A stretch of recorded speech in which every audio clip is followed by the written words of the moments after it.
कि आपने ये जो किया है और जो होने दिया है, तो ये आपकी अंतरात्मा पे बोझ बन के रहेगा। इतनी आसानी से नहीं जाएगा अजीत जी। एक बात जो आप निस्वार्थ बहुत जमाना लगाया इसको काम करने में, सुबह शाम जला हूं तपा हूं, और उसके पेट पे लात मारी है आपने। ये बड़ी बड़ी अंग्रेजी बिजनेस प्लान, फर्जी 2 नंबरी बिजनेस, दुनिया का 3 नंबरी बिजनेस, ये ज्ञान, ये भाषा मेरे सामने मत लगाइएगा। ये ठीक किया नहीं भाई। मैं भारत माता से मैं अकेले में तो बात कर सकता हूं ना। क्या मैं पूछोगे? पूछेंगे ना कि मेरे लिए क्यों नहीं जगह है तुम्हारे आंचल में। रवीश की पीड़ा निकल कर आ रही है कि जो आवाज जनता की थी, युवाओं की थी, बेरोजगारों की थी, दर्शकों की थी, नागरिक की थी, उसको, उस आवाज को आपने एक प्लेटफॉर्म दिया, उनकी परेशानियों मुश्किलों को आवाज दी, उस आवाज को छीन लिया गया, या वो प्लेटफॉर्म आपसे छीन लिया गया। आपकी तकलीफ वो तो यही कहेंगे कि हाँ हम तो कुछ नहीं किए, खुद चला गया। अभी मैंने देखा कि दैनिक जागरण में उनका इंटरव्यू छपा है, पावर फीचर, और उसमें वो एडिटोरियल फ्रीडम की बात कर रहे हैं। तो ये सारे इश्यूज आते ना, ये उठेंगे क्या? उठे तो अच्छी बात है, फिर उठेंगे तो फिर एनडीटीवी खरीदने की क्या जरूरत थी? तो रवीश ये बताओ, अभी अडानी ने एक्वायर किया, जिस दिन आपने इस्तीफा दिया शायद उसी दिन पुण्य राय और राधिका रॉय ने इस्तीफा दिया, एक दिन पहले, कोई खबर पहले दिया। तो आपने इस्तीफा दिया, आपको अभी कहा तो गया नहीं था अडानी की तरफ से? ये उनके लोग कह सकते हैं कि हमने कहा था? वो कौन है ये तो हम जानते हैं ना। वो कौन है ये तो हम जानते हैं, या हम नहीं जानते हैं? जनमत को इलेक्शन स्ट्रेटेजिस्ट बुला के पैसा झोंक के हवा को इधर से उधर कर देंगे। कोई चुनाव होगा तो आफ्ताब आ जाएगा, कोई चुनाव आएगा तो हिजाब पर मुद्दा आ जाएगा। तो वो सफलता तो मिल रही है उसमें। हर समय आप पब्लिक के स्वाभिमान को ना, आप उसको जूता मत मारिए।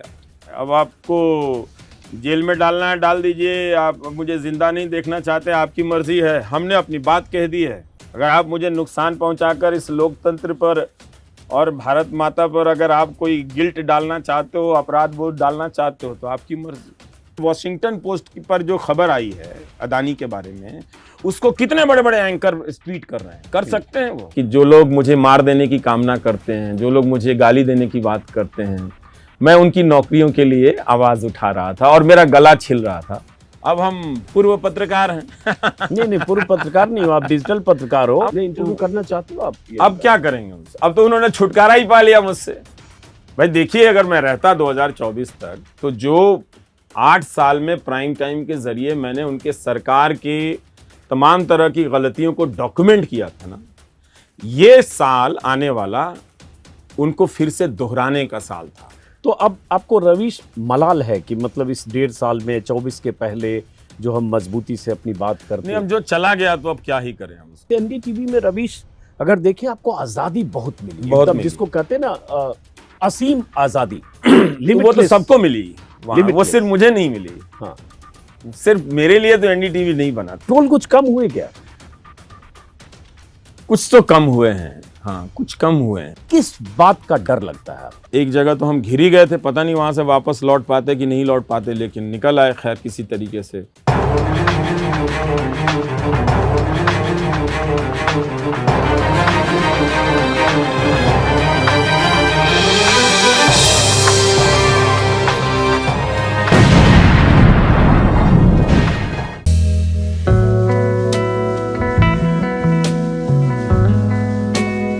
आइए रवीश, स्वागत है आपका। Thank you. मेरे ख्याल से आप में से जितने लोग होंगे उसमें कोई ऐसा नहीं होगा जो रवीश को जानता पहचानता नहीं होगा, इसलिए किसी लंबे चौड़े परिचय की ज़रूरत नहीं है। और ये सुबह कुछ खास है रवीश। अब तक जो सुबह होती थी, उस सुबह की शुरुआत एनडीटीवी के प्राइम टाइम के लिए कुछ सोचते, कुछ रचते, कुछ लिखते, कुछ भूमिका तय करते होती होगी। हाँ, ये सुबह कुछ खास है। हाँ बिल्कुल अलग है।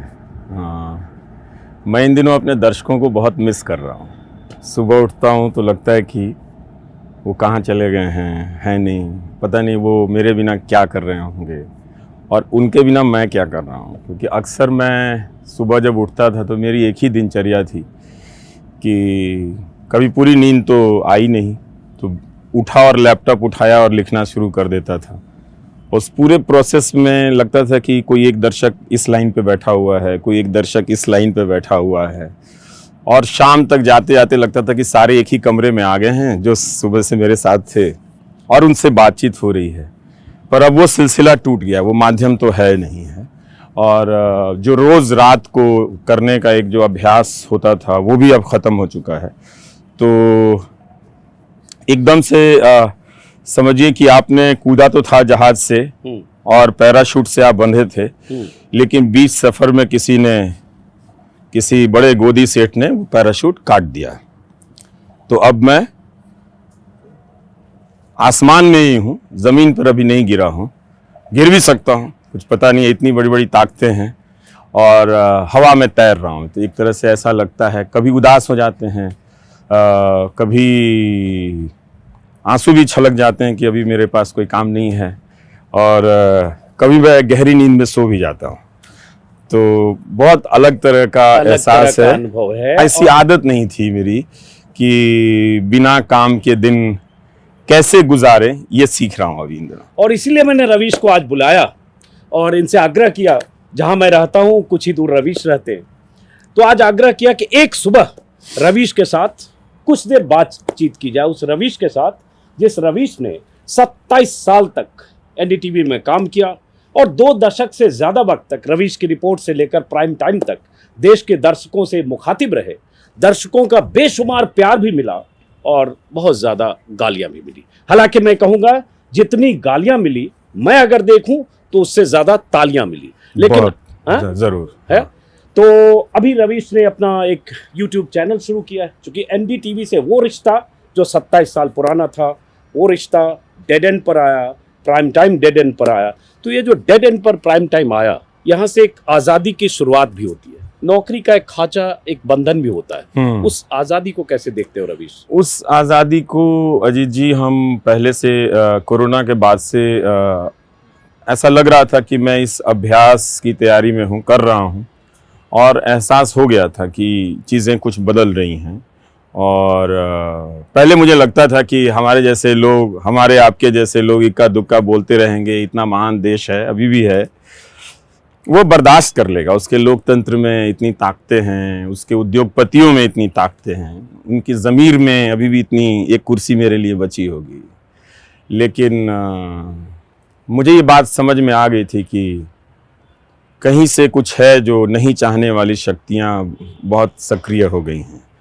तो मैंने ख़ुद को सबसे पहले दफ्तर से दूर कर लिया, तो मैं जाता नहीं था ऑफिस, और बिल्कुल अपने सोसाइटी के दायरे में 3 साल में अगर दोस्तों से मिला हूँ तो मिला हूँ, कहीं आना जाना सब बंद करके मैं अकेला हो गया और पूरा फोकस प्रोग्राम पे लगाने लगा, और उसी दौरान मैं अपने आप को डिटैच भी करने लगा था।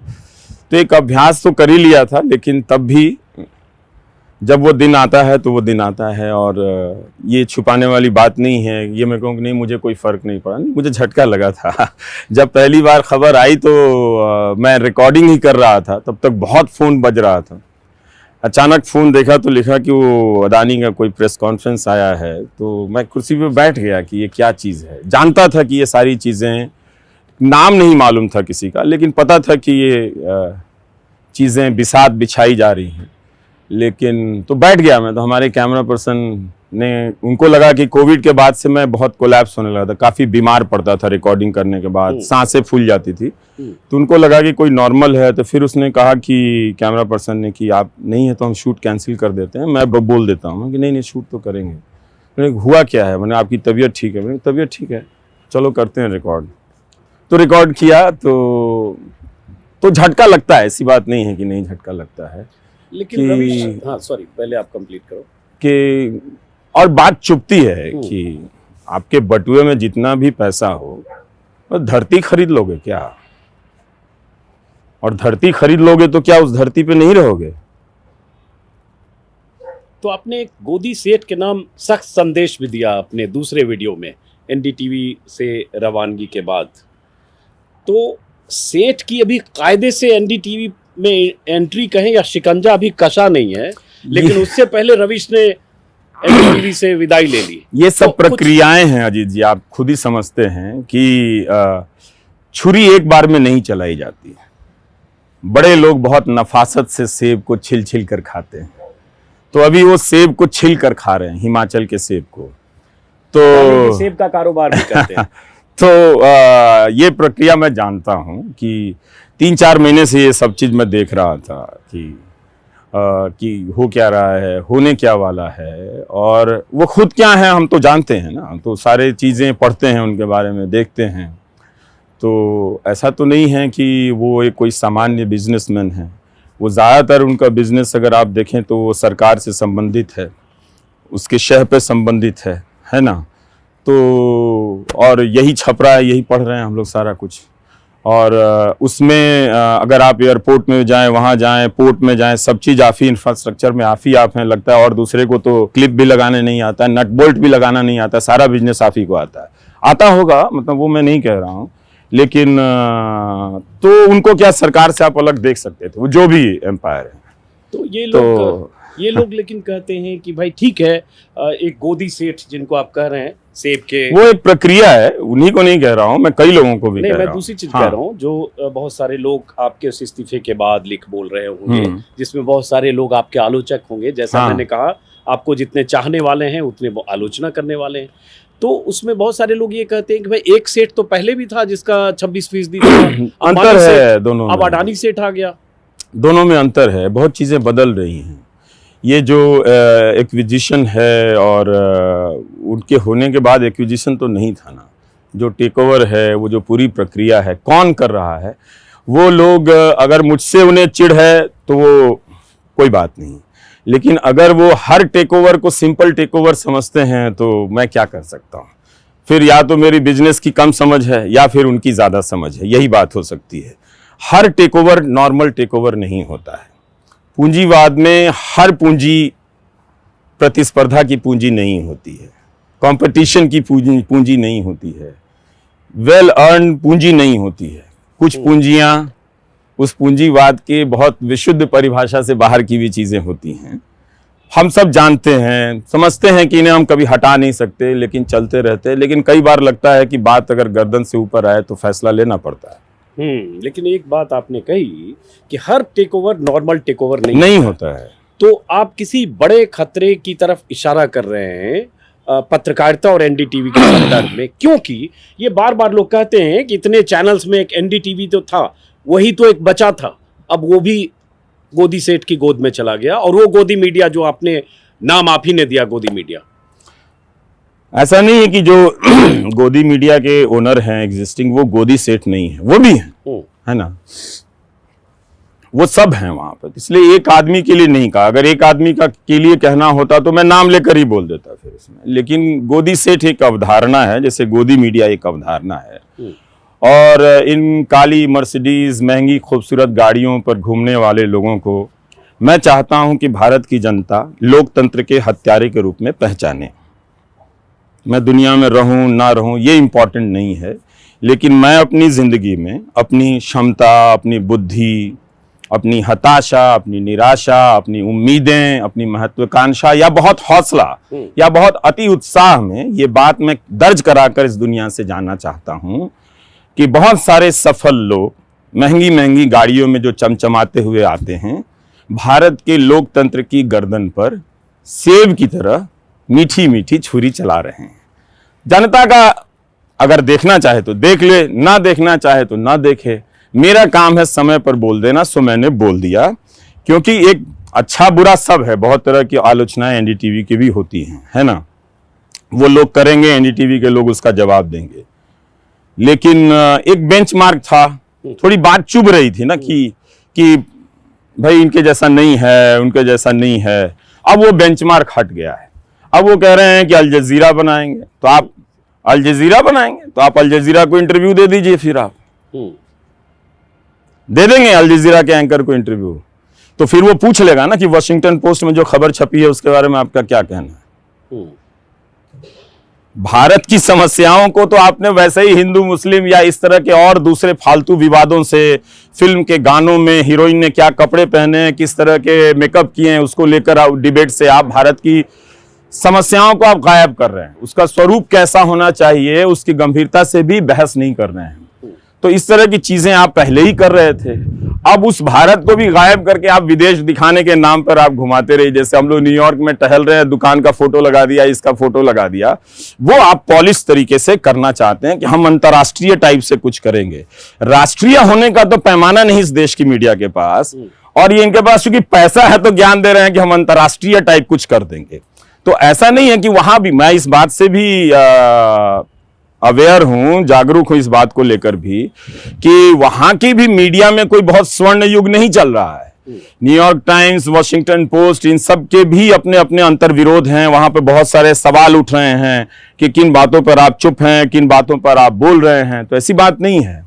तो कोई ऐसा कोई खास पैमाना नहीं है कि अब भारत की खबरों को गायब कर दीजिए और कहिए कि हम आज लंदन के बारे में दिखाते हैं, लंदन के एक होटल के बारे में दिखाते हैं, विदेश नीति में क्या हो रहा है उसको दिखाते हैं। तो कीजिए, अच्छी बात है। बहुत कुछ है रवीश के पास कहने के लिए, और बीते 2 दशकों में बहुत कुछ रवीश ने अपने दर्शकों को कहा भी है। यूट्यूब पर अगर सिर्फ रवीश कुमार आप सर्च करेंगे तो हजारों वीडियो मिलेंगे, हजारों वीडियो जो रवीश ने कहे उसके वीडियो, और हजारों वो वीडियो जो लोगों ने रवीश पर बनाए, जो मैंने नहीं कहे उस पर भी, नहीं कहे उस पर भी। बहुत दिलचस्प, सही कहा रवीश ने, जो नहीं कहे उस पर भी, और जो अभी ये कह रहे इसके काउंटर में भी हो सकता है कई वीडियो आने वाले 5 दिन में आपको मिलेंगे। पर रवीश, चूंकि मेरे ख्याल से एनडीटीवी से आपकी विदाई, रवानगी, आजादी, तीनों विकल्प शब्द पर्यायवाची देता हूं, उसके बाद हम लोग पहली बार शायद इस तरह से बात कर रहे हैं। हाँ। तो उस वीडियो में जिसमें आपने कहा कि मैंने इस्तीफा दे दिया है, जिसको अब तक 8 मिलियन से ज्यादा लोगों ने देखा है, और आज ही सुबह मैं देख रहा था 1,37,000 लोगों ने, उससे ज्यादा लोगों ने कमेंट किया। अपने आप में बड़ी बात है। मुझे याद नहीं कि इस देश में यूट्यूब पर कोई ऐसा पत्रकार हो, पहले न भूतो न भविष्यति, जो 20 दिन 15 दिन के अंदर जिसके 3 मिलियन से ज्यादा सब्सक्राइबर हो, और किसी एक वीडियो में 1.5 लाख, मतलब 1.5 लाख हो जाएगा, 137 लोगों ने कमेंट किया। उस कमेंट को मैंने पढ़ा है, उस पर हम आगे बात करेंगे कि उसमें क्या है, लोग क्या कह रहे हैं। लेकिन उस वीडियो में एक बात जो रवीश आपने कही कि आज की शाम अलग है, या ये शाम अलग है, चिड़िया अपने घोंसले में लौटी, घोंसले की तरफ लौटी तो उसका घोंसला कोई ले गया है, लेकिन एक खुला आकाश है तो घोंसला ले गया, आपने ये कह दिया। अब खुला आकाश क्या है? वैसे हम आकाश के नीचे ही हैं अभी, और ये पीछे पूरा खुला आकाश है, बट रवीश का वो आकाश क्या है? जैसे पोस्ट ट्रुथ बोलते हैं ना, बहुत चला है। पोस्ट एनडीटीवी क्या है? जब उस दिन तो मैं, आप जानते हैं अजीत जी की, मैं सिर्फ काम ही करता था और मेरी कोई बहुत सामाजिक जिंदगी नहीं थी। आप बहुत जगह गए होंगे, पार्टियों में गए होंगे और लोगों से मिलते जुलते होंगे, लेकिन कभी आपने मुझे वहाँ नहीं देखा होगा। ये सब इधर हाल के 1-2 साल में मैं ज़रूर करने लगा था, जाने लगा था लोगों से। मैं उस अपने काम को बहुत प्यार करता था, और उस काम को मैंने कि लोकप्रिय होना है या कुछ अचीव करना है, इसके लिए कभी नहीं किया।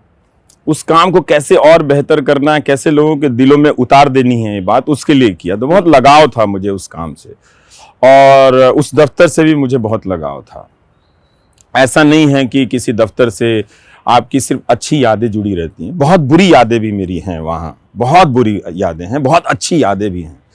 लेकिन इन सब के बाद चूंकि मैं वहाँ काम करता था, तो मुझे उस छोटे से कमरे में, बहुत छोटा कमरा है, मतलब 2 लोग 3 लोग खड़े नहीं हो सकते, इतना छोटा कमरा है, तो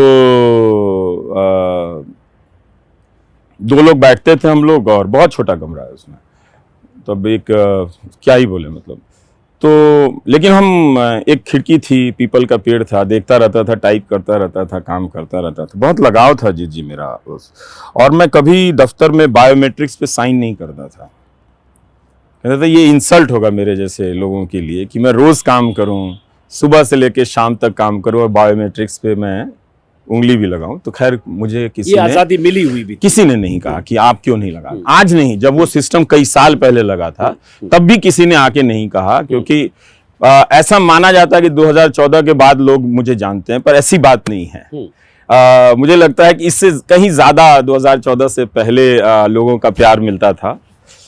और एक ही फर्क आया, 2014 के पहले, हाँ, पहले इस तरह प्यार से की तादाद, अनुपात बहुत ज्यादा हाँ, था, जो अनुपात थोड़ा 2014 हाँ, के बाद बदला है। पर मेरा अपना मानना है कि 2014 से पहले बहुत ज्यादा अटेंशन था लोगों का मेरे ऊपर। बस जो लोग नोट करने वाले होते हैं वो अंग्रेजी के अहंकार में थे, तो वो नोट नहीं कर पा रहे थे कि कौन है। लेकिन मैं जानता था कि मैं तब भी किसी शहर में जाता था तो अपने कैमरा पर्सन से जरूर कहता था कि किसी को पता ना चले कि हम इस होटल में रुके हैं। संभालना बहुत मुश्किल हो जाता था जी लोगों को तब भी, मतलब कमरे में दिन रात लोग आ रहे हैं, खाना लेकर आ रहे हैं, कोई कपड़े लेकर आ जाता था, कोई चादर लेकर, कुछ भी लेकर आ जाते थे। तो बहुत लगाव था, और उसको छोड़कर उस दिन जब छूटा तो बहुत बुरा तो लगा ही। और हाँ, अगस्त के बाद मैं एक दिन दफ्तर गया था, वो शुक्रवार का दिन था, छुट्टी लेकर दफ्तर गया था। वैसे बहुत कम लोग छुट्टी लेकर दफ्तर जाते हैं तो उस दिन मुझे लगा कि ये मेरा जो घर है, जहाँ मेरी आत्मा रहती है, अब यहाँ से उसके जाने का वक्त है। तो प्राण जो है वो शरीर छोड़ रहा है। तो उस दिन मैं जितने भी लोग दफ्तर में थे, कैसेट लाइब्रेरी में मैं गया, पीसीआर में गया, एडिट बे में गया, अपने उस कमरे में 2-3 मिनट के लिए रहा, खूब अच्छे से घूमा, वहाँ पे महसूस किया और अपने आप को समेट के वहाँ से बाहर आ गया। जब बाहर आया तो मैं उस दिन हमेशा हमेशा के लिए उस जगह से बाहर हो गया था। और गाड़ी में थे अकेले, तो रोते रोते आए कि वो छूट गया। तब तक मैंने किसी को कहा नहीं था कि मैं इस्तीफ़ा दूंगा या क्या करूंगा, पर उस दिन मैंने एनडीटीवी को खूब अच्छे से उस घर को देख लिया था, और फिर वो छूट गया। फिर उससे मैं घर आया और लगा कि अब जो आसमान की बात है वो हम बैठ के बात करेंगे। हाँ, बैठ के बात करेंगे। वही मैं चाह रहा था कि फॉर्मेट तो हमारा था बैठ के बात करने का, लेकिन आए, अच्छा लगा, और हम लोग बैठते हैं और कुछ लंबी बात, जिसमें उस आसमान की बात, जो आसमान यहाँ से रविश के लिए खुला आसमान है। वैसे मैं बताऊं, जहाँ मैं हूँ इस आसमान के दूसरे हिस्से पर, आसमान का कोई छोर नहीं होता, लेकिन कुछ ही दूर पर रविश रहते हैं। हालांकि सुरक्षा के लिहाज से इनका घर बताना नहीं चाहिए, लेकिन फिर भी।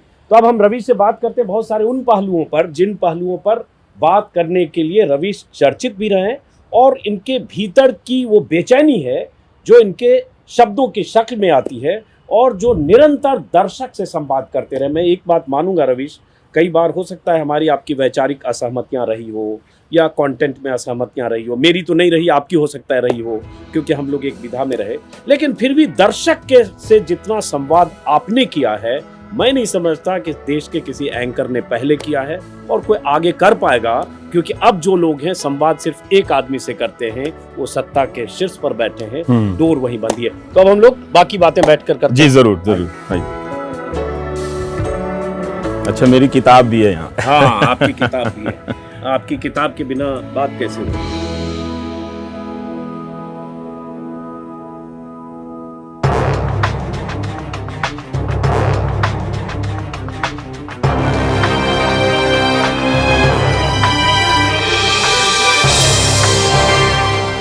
देश का कोई एक टीवी पत्रकार जिसे सबसे अधिक गालियां मिली हो और सबसे अधिक तालियां भी मिली हो, अगर कोई एक पत्रकार है, बल्कि मैं कहूंगा इकलौता पत्रकार है, तो रविश कुमार हमारे सामने बैठे हैं। अंग्रेजी में कहें तो मोस्ट हेटेड और मोस्ट लव्ड जर्नलिस्ट। उस एनडीटीवी में रविश, अगर देखें, आपको आजादी बहुत मिली, एकदम जिसको कहते हैं ना असीम आजादी। वो तो सबको मिली, वो सिर्फ मुझे नहीं मिली। हाँ, सिर्फ मेरे लिए तो एनडीटीवी नहीं बना था, नहीं ऑब्वियसली, हाँ, लेकिन मुझे कोई स्पेशल तरीके से नहीं मिली।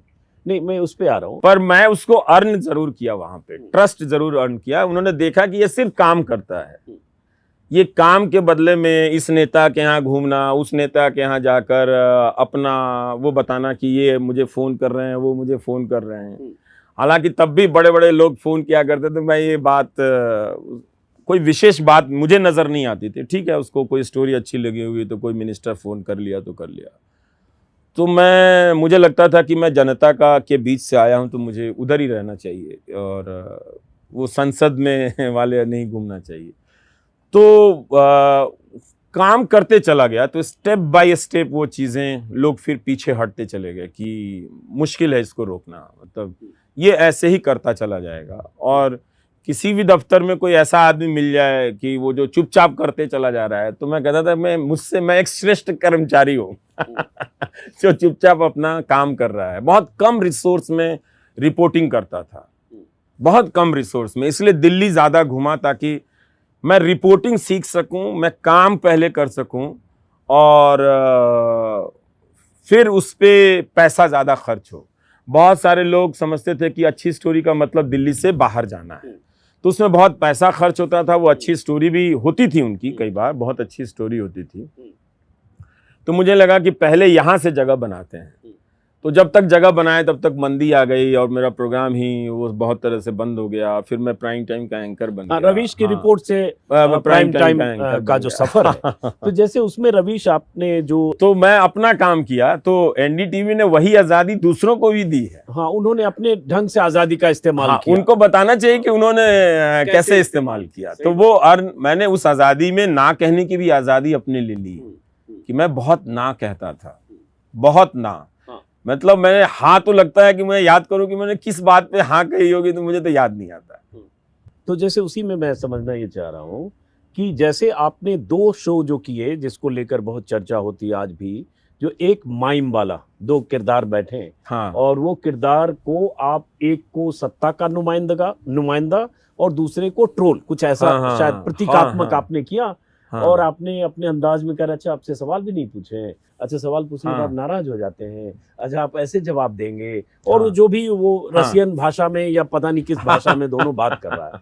और दूसरा आपने स्क्रीन काली की, जिसको लेकर ट्रोल आर्मी समय समय पर गाहे बगाहे आपको ट्रोल भी करती है। वैसे शोज करने पर भी कभी भी किसी तरह की कोई एनडीटीवी में कोई सवाल या ऐसा क्यों किया? मैंने किसी से पूछा ही नहीं था। मैं कोई भी शो करता हूं मैंने किसी से बात नहीं, मेरा एक ही एक्सपीरियंस नहीं हुआ। मैं एडिटोरियल मीटिंग में कभी बैठा ही नहीं। अगर आप बहुत शुरू के छोड़ दें तो पिछले 10 साल के अगर आप मुझे माने कि मैं हूं तो मुझे इसका एक्सपीरियंस नहीं है। तो कहीं कोई किसी मैं अपना डिसाइड करता था कि आज सोमवार में क्या करूंगा, अपना शो बनाता था। हाँ, उसके रिसोर्स नहीं होते थे, उस आधार पे छोड़ देता था कि ये मैं नहीं कर पाऊंगा और शो करके घर से ऑफिस से निकल जाता था। तो किसी भी स्टेज में और वो आदत थी, उनको लगता था ये कुछ, अगर मैं किसी से, ऐसा नहीं कि मैं किसी को चुप हूं, मतलब न्यूज़ फ्लोर में चलते हुए किसी से आइडिया शेयर करता था तो वो कहता था कि हाँ ऐसा करना चाहिए, मैं किसी से भी शेयर कर देता था। तो लगता अच्छा ये करना चाहते हैं कि नहीं, तुम्हें कैसा लगता है, ठीक है ऐसा कर सकते हैं ऐसा। तो उसी तरह से ब्लैक स्क्रीन किया, बहुत कम लोगों को पता था कि मैं ऐसे चाहता हूँ। तो डेफिनेटली आप कह सकते हैं कि इस तरह से हम दूसरे चैनल में नहीं कर पाते, इतना बड़ा फैसला नहीं कर पाते, सवाल ही नहीं उठता उस तरह से। नहीं, एक तो बहुत सारी चीजें, उस शो के कॉन्सेप्ट को समझने की सलाहियत ही नहीं है, मतलब बाकी लोगों में, मतलब बाकी चैनल खड़े हो जाने से थोड़ी होता है कि जो मैं कर रहा हूँ, इन सब चीजों को समझने वाले उधर ही प्रोडक्शन के लोग हैं, उधर ही एडिटर के लोग हैं कि कुछ क्रिएटिव डिमांड कर रहा है तो हाँ क्रिएटिव कर दे रहे हैं। बाकी सब तो वो फॉर्मेट बना हुआ है, उसमें एंकर आता है भर के चला। उसमें दूसरा पहलू भी, एक क्रिएटिव पहलू जो आप जिक्र कर रहे हो, लेकिन दूसरी उस आजादी का भी कि क्या इस तरह से किसी को करने कोई संस्थान या संस्थान का सेठ जो आपने जिक्र किया ये करने देगा, नहीं करने देगा। और मुझे उसके बाद भी किसी ने नहीं कहा कि तुमने ऐसा क्यों किया, ऐसी तो कोई बात ही नहीं हुई कि तुमने ऐसा क्यों किया, कोई पूछने भी नहीं आया। सब आगे बोले यार बड़ा शानदार है, ये तो बहुत अच्छा है, इसको रिपीट करना चाहिए। तो उसके लिए वो स्लॉट ढूंढने लगे कि कौन सा स्लॉट होना चाहिए जिसमें ये रिपीट किया जा सकता है। तो शायद दोपहर में रिपीट होता था। दोपहर में एक तो फिक्स टाइम होता था, तो उन्हें लगा कि कुछ एक्स्ट्रा भी दिया जाए, क्योंकि प्राइम टाइम को रिपीट करना थोड़ा मुश्किल है, क्योंकि वो कई बार डेटेड चीजें भी होती नहीं, क्योंकि उसका एड ब्रेक का दूसरा सिस्टम है, क्योंकि वो एक साथ में 40 मिनट 40 मिनट 35 मिनट होता था, बाकी फॉर्मेट वैसे नहीं। कि मैं भी बड़ा उसका दर्शक रहा हूँ। हाँ, तो थैंक यू। तो इसलिए उसको हर स्लॉट में रिपीट करना एक मुश्किल काम होता था। तो उसमें और डेफिनेटली मैं किसी से भी कहता था तो कोई मना करने नहीं आता था। सबको लगता था कि ये कुछ अलग सोचा है, तो पहले इसमें घुस के देखते हैं क्या है, पहले इसको डुएबल बनाते हैं, कर सकते हैं कि नहीं कर सकते हैं। तो सब कोई जुट जाता था, जितने भी हम लोग एनडीटीवी इंडिया के लोग थे। तो कोई कुछ ले आया, कोई कुछ ले आया, कोई कुछ ले आया। ये आम वाला शो है या माइम, एक वो अक्षय कुमार का इंटरव्यू वाला किया था, मुझे याद आ गया। हाँ, वो आम चूस वो माइम वाला, तो माइम शब्द ही मुझे जबान पे नहीं आ रहा। मैं गया किसी से पूछने की, यार चार्ली चैपलिन का एक ऐड आता था, चार्ली चैपलिन का नहीं, वो शू पॉलिश, इसका अरे बहुत चर्चित शू पॉलिश था, चेरी ब्लॉसम। हाँ, चेरी ब्लॉसम का ऐड आता था। तो मैंने कहा उसमें एक आर्टिस्ट होता था, ऐसे ऐसे करता था। तो किसी ने कहा हाँ जी उसको माइम बोलते हैं, हम अपने कॉलेज में किया करते थे, दोस्त को जानते थे। तो मैंने कहा जरा पूछो यार वो ये माइम आर्टिस्ट क्या होते हैं। तो फिर मैं गूगल में उसी ने सर्च करके बताया कि इसको माइम आर्ट बोलते हैं।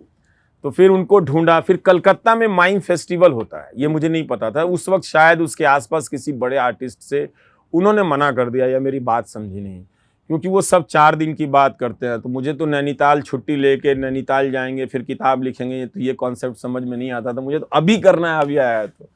तो वो रोहतक से किसी 2 लोगों को बुलाया, वो मान गए। तो उससे आपने पहले डिस्कस किया कि तुम जो डिस्कस किया वो उल्टा, उसमें उनको बोलना नहीं था मगर वो बोल गए। हाँ, कुछ बोल रहे थे। उनको बोलना नहीं था, उनको चेहरे से एक्टिंग करनी थी, पर वो बोल। तो जो लैंग्वेज बोल रहे थे वो लैंग्वेज तो पता नहीं, वो जिब्रिश लैंग्वेज था उनका, पर उनको बोलना नहीं था। पर उन्होंने अपना, क्योंकि वो कलाकार लोग थे तो उन्होंने अपना किया। अब शो लाइव चल रहा है, उसका कोई सेकंड टेक तो हो नहीं सकता है। हाँ, ये मैंने अभी देखा है दोबारा, उस समय भी देखा था। अभी मैंने इस बातचीत की जब तैयारी की कि रवीश से बात करनी है, तो वो वीडियो मैंने दोबारा। तो ये आप आजादी कह सकते हैं एनडीटीवी का, कि आप उस शो के भीतर कुछ भी कर सकते हैं। एक ही चीज कहा जाता था कि लीगल चीजों से सावधान रहना चाहिए, क्योंकि इस देश में उसका खर्चा इतना ज्यादा है कि फैसला आता नहीं है और आप बर्बाद हो 10 साल तक आप वही झेलते रहिए। और लीगल तो ऐसा है कि एक खबर पर कोई 1000 करोड़ का मानहानि भी कुछ भी कर सकता है उसमें। तो रवीश, बाकी और कुछ सवाल हैं, लेकिन हर आदमी के बनने में कुछ लोगों की भूमिका होती है, शिक्षक की भी, संस्थान में किसी इंडिविजुअल की और संस्थान की।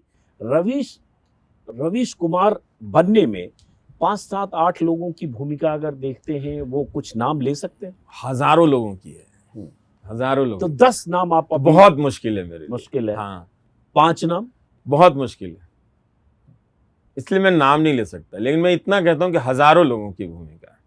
चलिए छोड़ते हैं उसको। वो हजारों लोगों के साथ लाखों दर्शकों की भी भूमिका है, बहुत, जिन्होंने चाहा। मेरे मैं कह देता था कि मुझे ये वीडियो चाहिए, तो वो गाड़ी से जाके वीडियो बना के लाकर दे देते थे मुझे। सही बात है। तो अब रवीश, मैं आपकी उस किताब पे आता हूँ जो रवीश कुमार बोलना ही है, और इस किताब को आप पढ़िएगा, रवीश के भाषण और अलग अलग जगह जो लिखा है उसका। जैसे इस किताब में मैं देख रहा था, तो देखा एक जो बात आपने लिखी है, जो आज जो जहाँ आप हैं वहाँ पर ये बात लागू होती है। पता नहीं आपको याद है कि नहीं, मैं सुनाता हूँ। आपने लिखा है इसमें, मेरी सुबह ट्रोल्स की गालियों से शुरू होती है और रात में सोने जाते समय मेरी नौकरी चले जाने की आशंका घेर लेती है। 2014 के बाद शायद ही कोई दिन ऐसा रहा होगा जब किसी न किसी ने मुझे अपनी नौकरी गंवा देने के खतरे के प्रति आगाह न किया होगा। तो अब तो नौकरी रही। हाँ, अब ये रोज रोज का डर खत्म हो गया,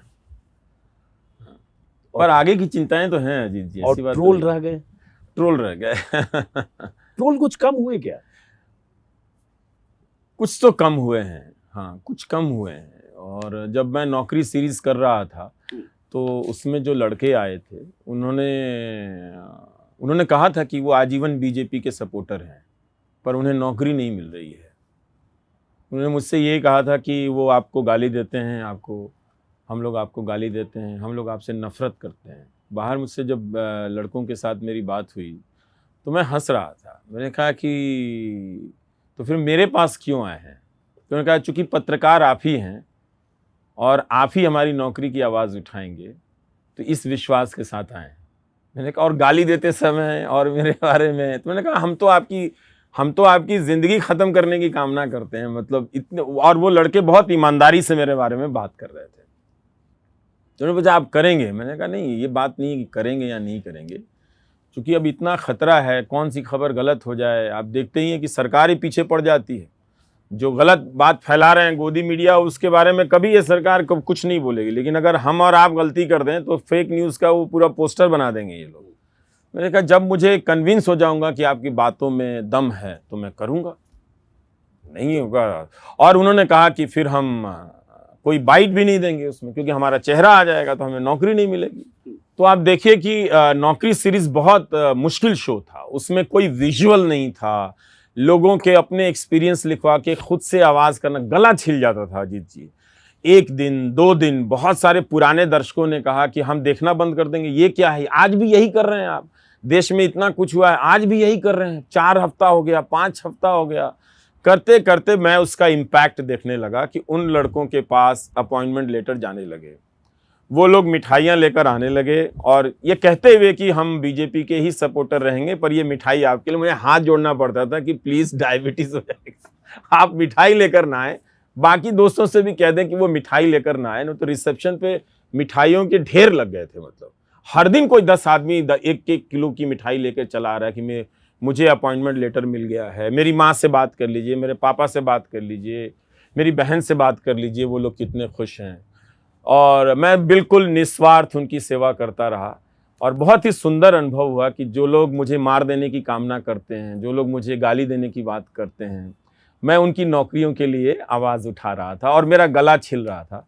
तो मैं इस सज़ा के प्रोसेस से खुद गुजरा उसी दौरान, तो बहुत आत्मबल मिला और मुझे लगा कि हम इस तूफ़ान से मैं निकल सकता हूँ। तो वहाँ से मुझे, जैसे आपने नौकरी सीरीज का जिक्र किया, कहीं शायद आपने जिक्र किया है कि 1 लाख लोगों को उस समय हम लोग काउंट करते थे। इस परीक्षा का नहीं रिजल्ट निकल रहा था, वो निकलना था, बाद में बंद कर दिया, क्योंकि दफ्तर में भी कुछ लोग कहते थे इसका हम प्रोमो बनाना चाहते हैं।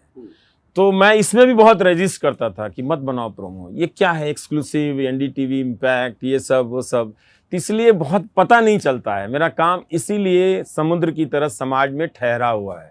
इसीलिए आपको दिखा कि 1.5 लाख लोग, 1.25 लाख लोग कमेंट करने आ गए, वो 3 मिलियन लोग फॉलो करने के लिए आ गए। वो दिखाई नहीं देता है, क्योंकि ना तो मैं दिखाता हूँ ना वो दिखाते हैं, वो है समाज में कहीं नहीं दिखाई देता है। जब हम लोग बाहर जाते हैं, आप बाहर जाते हैं तो वो दिखाई देता है। तो कहीं किसी सरकारी दफ्तर के बाहर खड़ा रहता हूँ तो कोई लड़का आ जाता है चुपके से, कहता है कि सर मन तो करता है आपकी ही तस्वीर वहाँ लगा दूँ, लेकिन ठीक है आपकी वजह से नौकरी मिली। अच्छी बात है ना कि हम भी अपना पोटेंशियल जान सके उन्हीं गाली देने वालों की वजह से, कि अगर इनकी नौकरी के लिए आवाज़ उठाएं। आज देखिए कि कितना बड़ा मुद्दा है। उस मुद्दे को 2019 में जो प्रधानमंत्री मजाक उड़ा रहे थे, पकौड़ा बेचना भी रोजगार है, वही प्रधानमंत्री आयोजन करवा रहे हैं कि जिसमें वो अपॉइंटमेंट लेटर बांटते हुए दिखें। तो उस 4 साल में, इसी दौर में, ये मेरे काम की बहुत छोटी सी सफलता है कि आज हर पार्टी के मैनिफेस्टो में सरकारी नौकरी कितनी होगी ये देने की बात लिखी होती है और ये एक मुद्दा बन गया है। ये कितना लागू हो रहा है, नहीं हो रहा है, आंदोलन अभी भी चल रहे हैं, लड़कों का संघर्ष अभी चलेगा, क्योंकि वो आसान रास्ता तो होता नहीं। और ये सरकार, लेकिन टेलीविजन इंडस्ट्री को तो मैंने वो दरवाजा तोड़ के दिखा दिया कि कम से कम कुछ नहीं कर सकते तो ये काम कर लो। और ये देखा आंकड़ों में रवीश, पकौड़े की बात तो पीएम ने एक चैनल में ही बात की थी, एक चैनल के एंकर से, जो अभी दूसरे चैनल में है, ब्लैक एंड व्हाइट कुछ कर रहे हैं। लेकिन आंकड़ों की बात करें तो सरकार ने लगभग 8 साल में 7,22,000 नौकरियां दी केंद्र सरकार ने। अब वो कह रहे हैं कि 10 लाख देंगे और वो पर्चे छप रहे हैं पीएम का। लेकिन जैसे आप नौकरी सीरीज की बात कर रहे हो, कितने लोग युवा आते थे, उनमें से बहुत सारे लोग आपके आलोचक या गाली देने वाले ट्रोल्स थे। आपने पहले भी शायद ज्यादातर वही लोग लिखा बहुत बार है। कई बार आप हताश भी होते थे कि मैं इतनी लड़ाई लड़ रहा हूँ, दीवार में सर फोड़ रहा हूँ, नौकरी की बात करो, लेकिन ये इनमें कोई बदलाव नहीं हो रहा है। ये लगा आपको? बाद में हुआ, बाद में उन्होंने लोग लिखते थे कि हमने आपको गाली देना बंद कर दिया है। बहुत लोग मुझे ऐसे भी लिखते हैं, रोज़ मुझे 20-25 चिट्ठियाँ आती हैं जिसमें लोग मुझसे माफ़ी भी मांगते हैं कि हमने आपके बारे में ऐसा ऐसा सोचा था। वो सब डॉक्यूमेंट है, ऐसी बात नहीं है कि ऐसा नहीं था कि एकदम ज़ीरो रिज़ल्ट वाला था। देखिए, राजनीतिक शक्ति बहुत बड़ी शक्ति होती है और एक नेता की लोकप्रियता के सामने कोई लोकप्रिय नहीं होता है। उसी को सुनने के लिए लोग 5-5 घंटा रैली में बैठे रहते हैं, ये बड़ी बात है और इसका सम्मान करना चाहिए किसी भी नेता के लिए। तो उनकी शक्ति के सामने अगर आप खड़े होकर बता दें कि कुछ बातें गलत कही जा रही हैं और वो भीड़ जो उस नेता को सुनने के लिए धूप में अपने आप को जला रही है, वो सुन ले थोड़ी देर के लिए और सोच भी ले, तो ये बड़ी बात है। तो बहुत लोग ऐसे हैं जिन्होंने माफ़ी मांगी है, बाकायदा लिखकर माफ़ी मांगी है और उन्हें लिखने की कोई ज़रूरत नहीं थी। फेसबुक के इनबॉक्स में क्या फ़र्क पड़ता है या जीमेल में कि माफ़ कर दीजिए। तो चेंज आया, लड़कों ने सामने से गाली देना बंद कर दिया, लेकिन व्हाट्सएप ग्रुप में वो मुझे गाली देते हैं। तो जैसे इलाहाबाद शहर से ही कुछ लड़कों ने लिखा कि सर अब आप नौकरी सीरीज़ की बात बंद कर दीजिए, अच्छा नहीं लगता क्योंकि केवल आप ही बोलते हैं और आपके बारे में हम इस व्हाट्सएप ग्रुप में 2 लाइन तारीफ में नहीं लिख सकते क्योंकि गालियां पड़ने लगती हैं कि ये वोटर को बदल देगा। तो ये बात है। तो उन लड़कों ने कभी छिपाई नहीं, वो अब आपस में व्हाट्सएप ग्रुप में मुझे गालियां देते होंगे। तो लेकिन उन्होंने बदल गया ना रवीश, पिछले दुख होता है इस बात का दुख होता है कि ये कोई बदलना नहीं हुआ ना, कि जहां एक पत्रकार को चलने के लिए बंदूक लेके चलना पड़े, फैमिली के साथ ना निकल पाए और आप उसकी नौकरी की भी बात करें, वो आपको गाली भी दे रहा है। अजीब है ये, मतलब। तो ये चूंकि आप लगातार नफरत के खिलाफ, नफरत की राजनीति के खिलाफ, झूठ के खिलाफ, सत्ता की तरफ से, सरकार की तरफ से, नाम लें तो सीधे प्रधानमंत्री की तरफ से लगातार जो झूठ बोला जाता रहा, रैलियों में झूठे दावे, झूठे वादे, इस पर लगातार आप बोलते रहे, ब्लॉग में लिखते रहे, एनडीटीवी पर लिखते बोलते रहे, लेकिन कुछ बदलाव हुआ? बहुत बदलाव हुआ। लोग, मतलब अब कई लोग बात करते हैं, कई लोग बात करते हैं उस तरह से, अलग अलग भाषाओं में बात करते हैं। बदलाव काफ़ी हुआ है। हमेशा किसी हार जीत के रूप में नहीं देखना चाहिए। हम जो बदलने की कोशिश कर रहे हैं वो बात विचार की है। हमारे पास तो कोई गुप्त इलेक्टोरल फंड तो है नहीं कि कई हज़ार करोड़ आ जाए इलेक्टोरल फंड के रूप में, वो तो उन्हीं के पास है, बीजेपी के पास है। तो लेकिन चेंज है, और ऐसी बात नहीं है। एक तो चेंज है कि वो नौकरी की बात कर रहे हैं ना, वो किसकी बात कर रहे हैं? वो नौकरी सीरीज शुरू किसने की थी? तो वो एक तरह से प्रधानमंत्री जब कहते हैं कि 10 लाख नौकरियां देंगे, वो ये कह रहे हैं कि रवीश कुमार ने ठीक कहा था, अब मुझे उसकी बात पसंद है। चूंकि मैं रवीश कुमार का नाम नहीं ले सकता, लेकिन मैं नौकरी देने की बात कर रहा हूं। ये एक पत्रकार की स्थिति है समाज में। इससे आप नरेंद्र मोदी मेरे इस हक को छीन नहीं सकते हैं। मैंने उनको मजबूर कर दिया कि टेबल पर आइए और नौकरी की बात कीजिए। उनको करनी पड़ी कि नहीं करनी पड़ी, उसको उसी परीक्षा व्यवस्था को लेकर और नौकरी देने की बात को लेकर उन्होंने बड़ा इवेंट बनवाया कि नहीं बनवाया? बनवाया ना। वो 2019 में पुलवामा के कारण वो नौकरी का मुद्दा तब भी था, तो उन्हें लगा कि वो मजाक उड़ा सकते हैं कि पकौड़ा तलना भी, आज वो वही बात वो क्यों नहीं कह देते कि पकौड़ा तलना भी तो रोजगार है, हम क्यों देंगे रोजगार?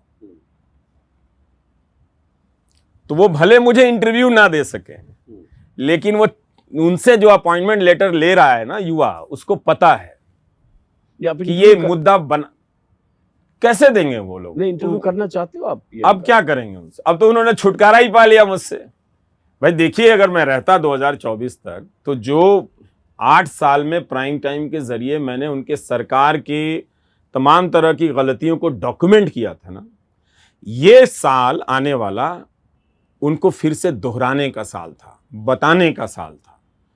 जितना ऑथेंटिक रूप से मैं बताता और रिकॉर्ड के साथ, इतना रिकॉर्ड किसी भी जर्नलिस्ट के पास नहीं है, किसी भी प्रोग्राम में नहीं है।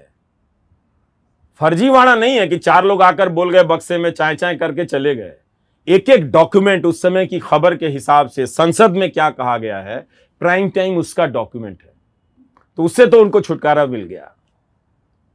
तो वो एक एनडीटीवी उस बेंचमार्क था, उससे छुटकारा मिल गया, एक मुझसे छुटकारा मिल गया कि भाई अब हटाओ, अब अपना यूट्यूब करेंगे या ट्रेन में भारत दर्शन करेंगे, अब करते रहें। आपने तो ठीक है, छुटकारा पा लिया, पा ही लिया ना।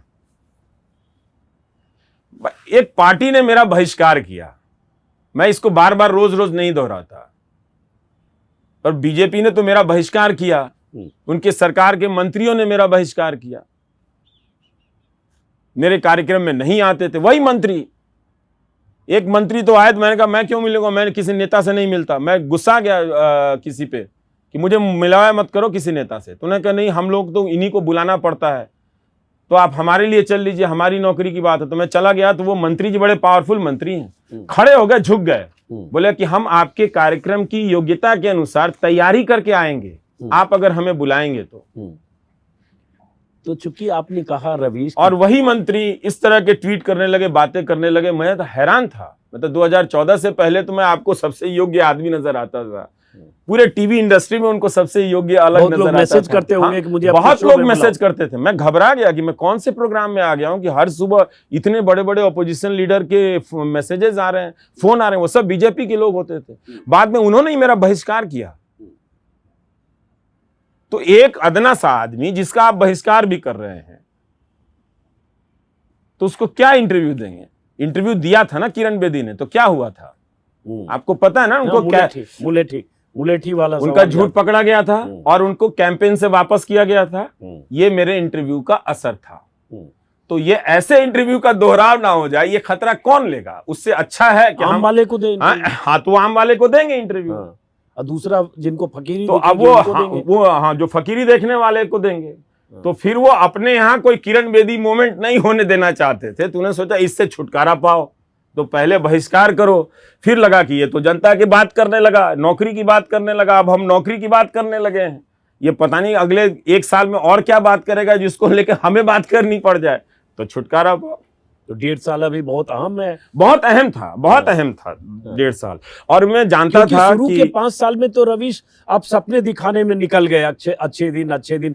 अब 10 साल होने जा रहा है, तो अब ये सारे सवाल फिर से वापस धरती फाड़ के बाहर निकलते, जिसका हाँ वो तो नहीं है ना। तो वो सारा रिकॉर्ड था हमारे पास, एक एक शो की सारे टेक्स्ट थे। तो हम बहुत आसानी से उसको अरेंज रीअरेंज कर सकते थे, दिखा सकते थे क्या हुआ नहीं हुआ। अच्छी बात, हम ये भी दिखाते कि आप आए 10 लाख नौकरी देने की बात है। जो सेंट्रल यूनिवर्सिटीज में वैकेंसीज हैं, आप देखिए कितने प्रोग्राम हैं प्राइम टाइम के उसमें। तो वो अकाउंटेबिलिटी हम दिखाते कि 10 साल में भी आप बताने की स्थिति में नहीं है। वो सब यूनिवर्सिटी कहाँ गई जो सेंटर ऑफ एक्सेलेंस बनने वाली थी? ये क्या एमिनेंट इंस्टीट्यूट कुछ है इस तरह का कुछ बनने वाला था, कहाँ गई आज तक पता नहीं है किधर है। तो एक था वो। अब चलिए कोई बात नहीं। 16 महीने की चुनाव की, तो ये अनकंफर्टेबल होता आपको लगता है? होता।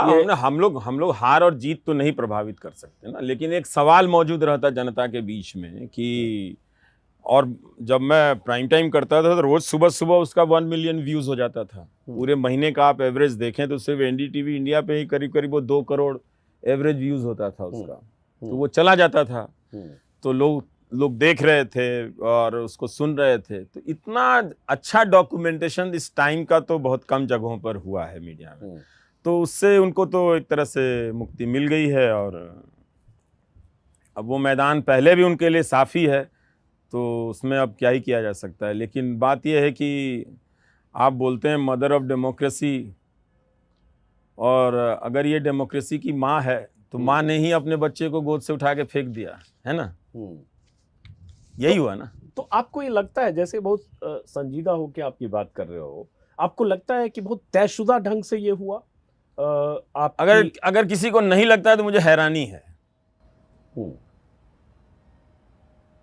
अगर किसी को ये बात नहीं लगती है तो मुझे बहुत हैरानी होती है कि क्यों नहीं लगती है।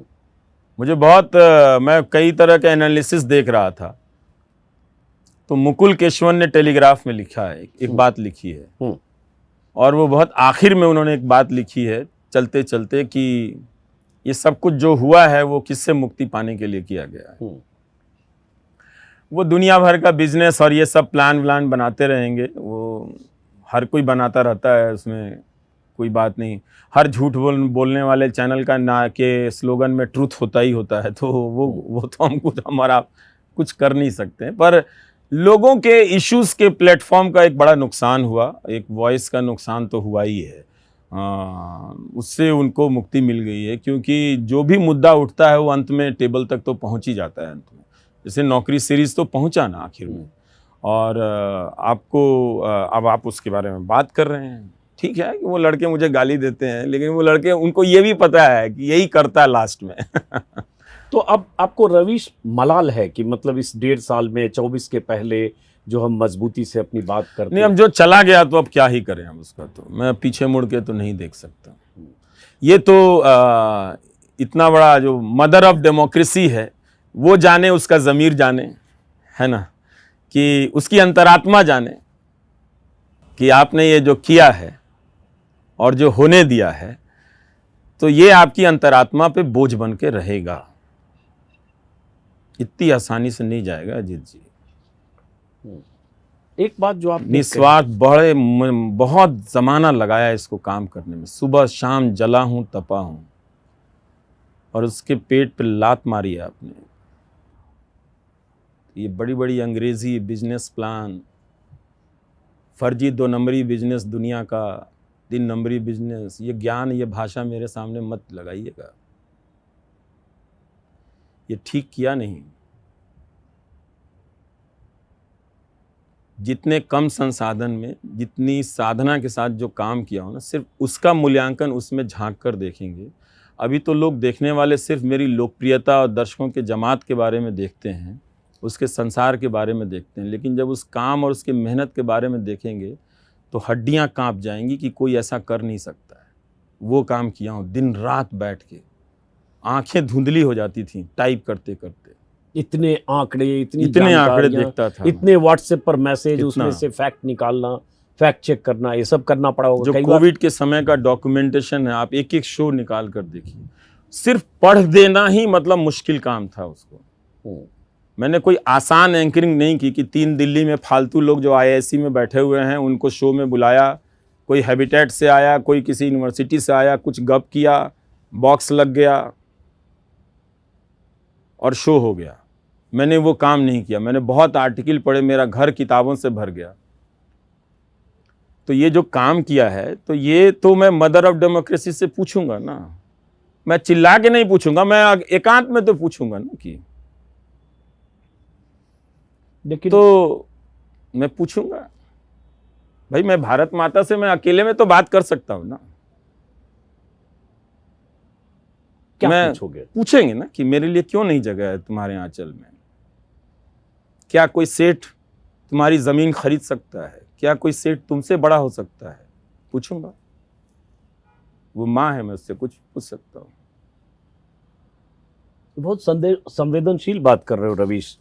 दर्जनों चैनल हैं, न्यूज़ चैनल तो देश में न जाने कितने हैं, अब गिनती करना भी मुश्किल है। और एक रवीश कुमार जो, हालांकि हम कह सकते हैं हम लोग एक पेशे में थे, कई बार दोनों अलग अलग चैनलों में अलग अलग असहमतियों पर भी हो सकता है काम कर रहे हो, लेकिन रवीश की पीड़ा निकल कर आ रही है कि जो आवाज़ जनता की थी, युवाओं की थी, बेरोजगारों की थी, दर्शकों की थी, नागरिक की थी, उसको, उस आवाज़ को आपने एक प्लेटफॉर्म दिया, उनकी परेशानियों मुश्किलों को आवाज़ दी, उस आवाज़ को छीन लिया गया, या वो प्लेटफॉर्म आपसे छीन लिया गया।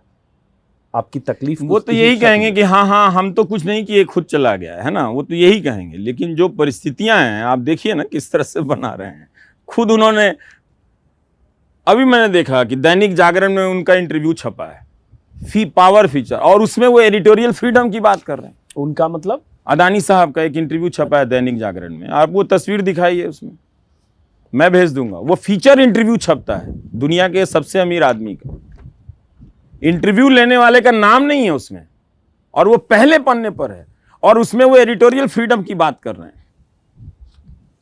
मतलब आप ये कह रहे हैं कि हम इस लोकतंत्र में रहना है तो सोचने समझने की शक्ति भी समाप्त कर दें, क्योंकि उनके पास बहुत धन है, बहुत लोग हैं, कुछ शरीफ टाइप के जो डोरमेंट जर्नलिस्ट थे उनको पकड़ के ले आए हैं, जो अब थोड़ा सा अच्छा बिजनेस प्लान जिसमें ग्लोबल प्राइड इंडिया टाइप की चीजें डाल के छौंक के बोल देंगे तो चल जाएगा। आप अच्छा पर्दा लगा देंगे तो खिड़की के बाहर का दृश्य बदल जाएगा क्या? नहीं बदलेगा ना। तो बहुत सारे मुद्दे अभी तड़प रहे हैं बाहर आने के लिए। मैं भी नहीं उठा पाता था, मैं बहुत लोगों को लिखता था कि मैं नहीं उठा सकता हूं, मेरे पास अब संसाधन नहीं है,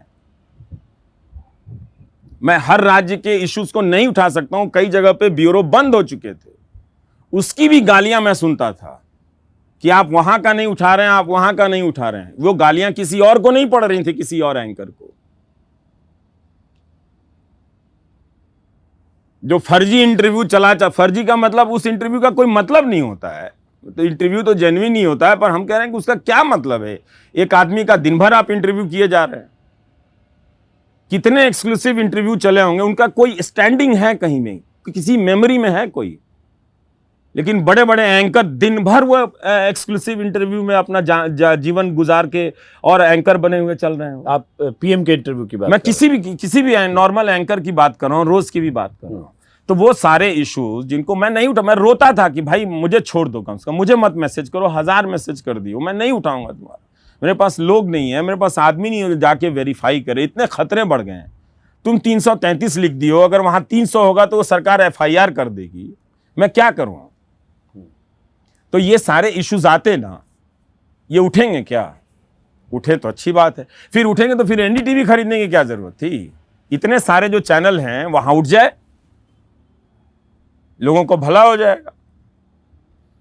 तो रवीश ये बताओ, अभी अडानी ने एक्वायर किया, जिस दिन आपने इस्तीफा दिया शायद उसी दिन पुण्य राय और राधिका रॉय ने इस्तीफा दिया, एक दिन पहले, कोई खबर पहले दिया, तो आपने इस्तीफा दिया। आपको अभी कहा तो गया नहीं था अडानी की तरफ से, ये उनके लोग कह सकते हैं कि हमने कहा था वो कौन है ये तो हम जानते हैं ना।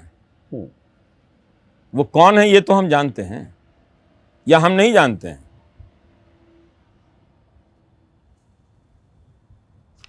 इसमें तो कोई दो राय नहीं होनी चाहिए ना कि वो कौन है। इसलिए मैंने वो गोदी सेठ और सेठ का फर्क बता दिया था उस वीडियो में, तो किसी को भी देख लेना चाहिए। तो इसलिए वो हर टेक ओवर को एक चश्मे से मत देखिए फिर। तो गोदी सेठ के नाम जो मैसेज दिया आपने, संदेश दिया, तो मीडिया के सभी गोदी सेठों के लिए है। हाँ, जो भी है, लेकिन ये फिलहाल उन्हीं गोदी सेठ के लिए है अगर देखें प्रतीकात्मक तौर पर, क्योंकि आखिरी गोदी सेठ अभी वही है जिन्होंने लिया, बाकी एक गोदी सेठ ने ज्यादातर चैनल में इन्वेस्टमेंट कर ही रखा है।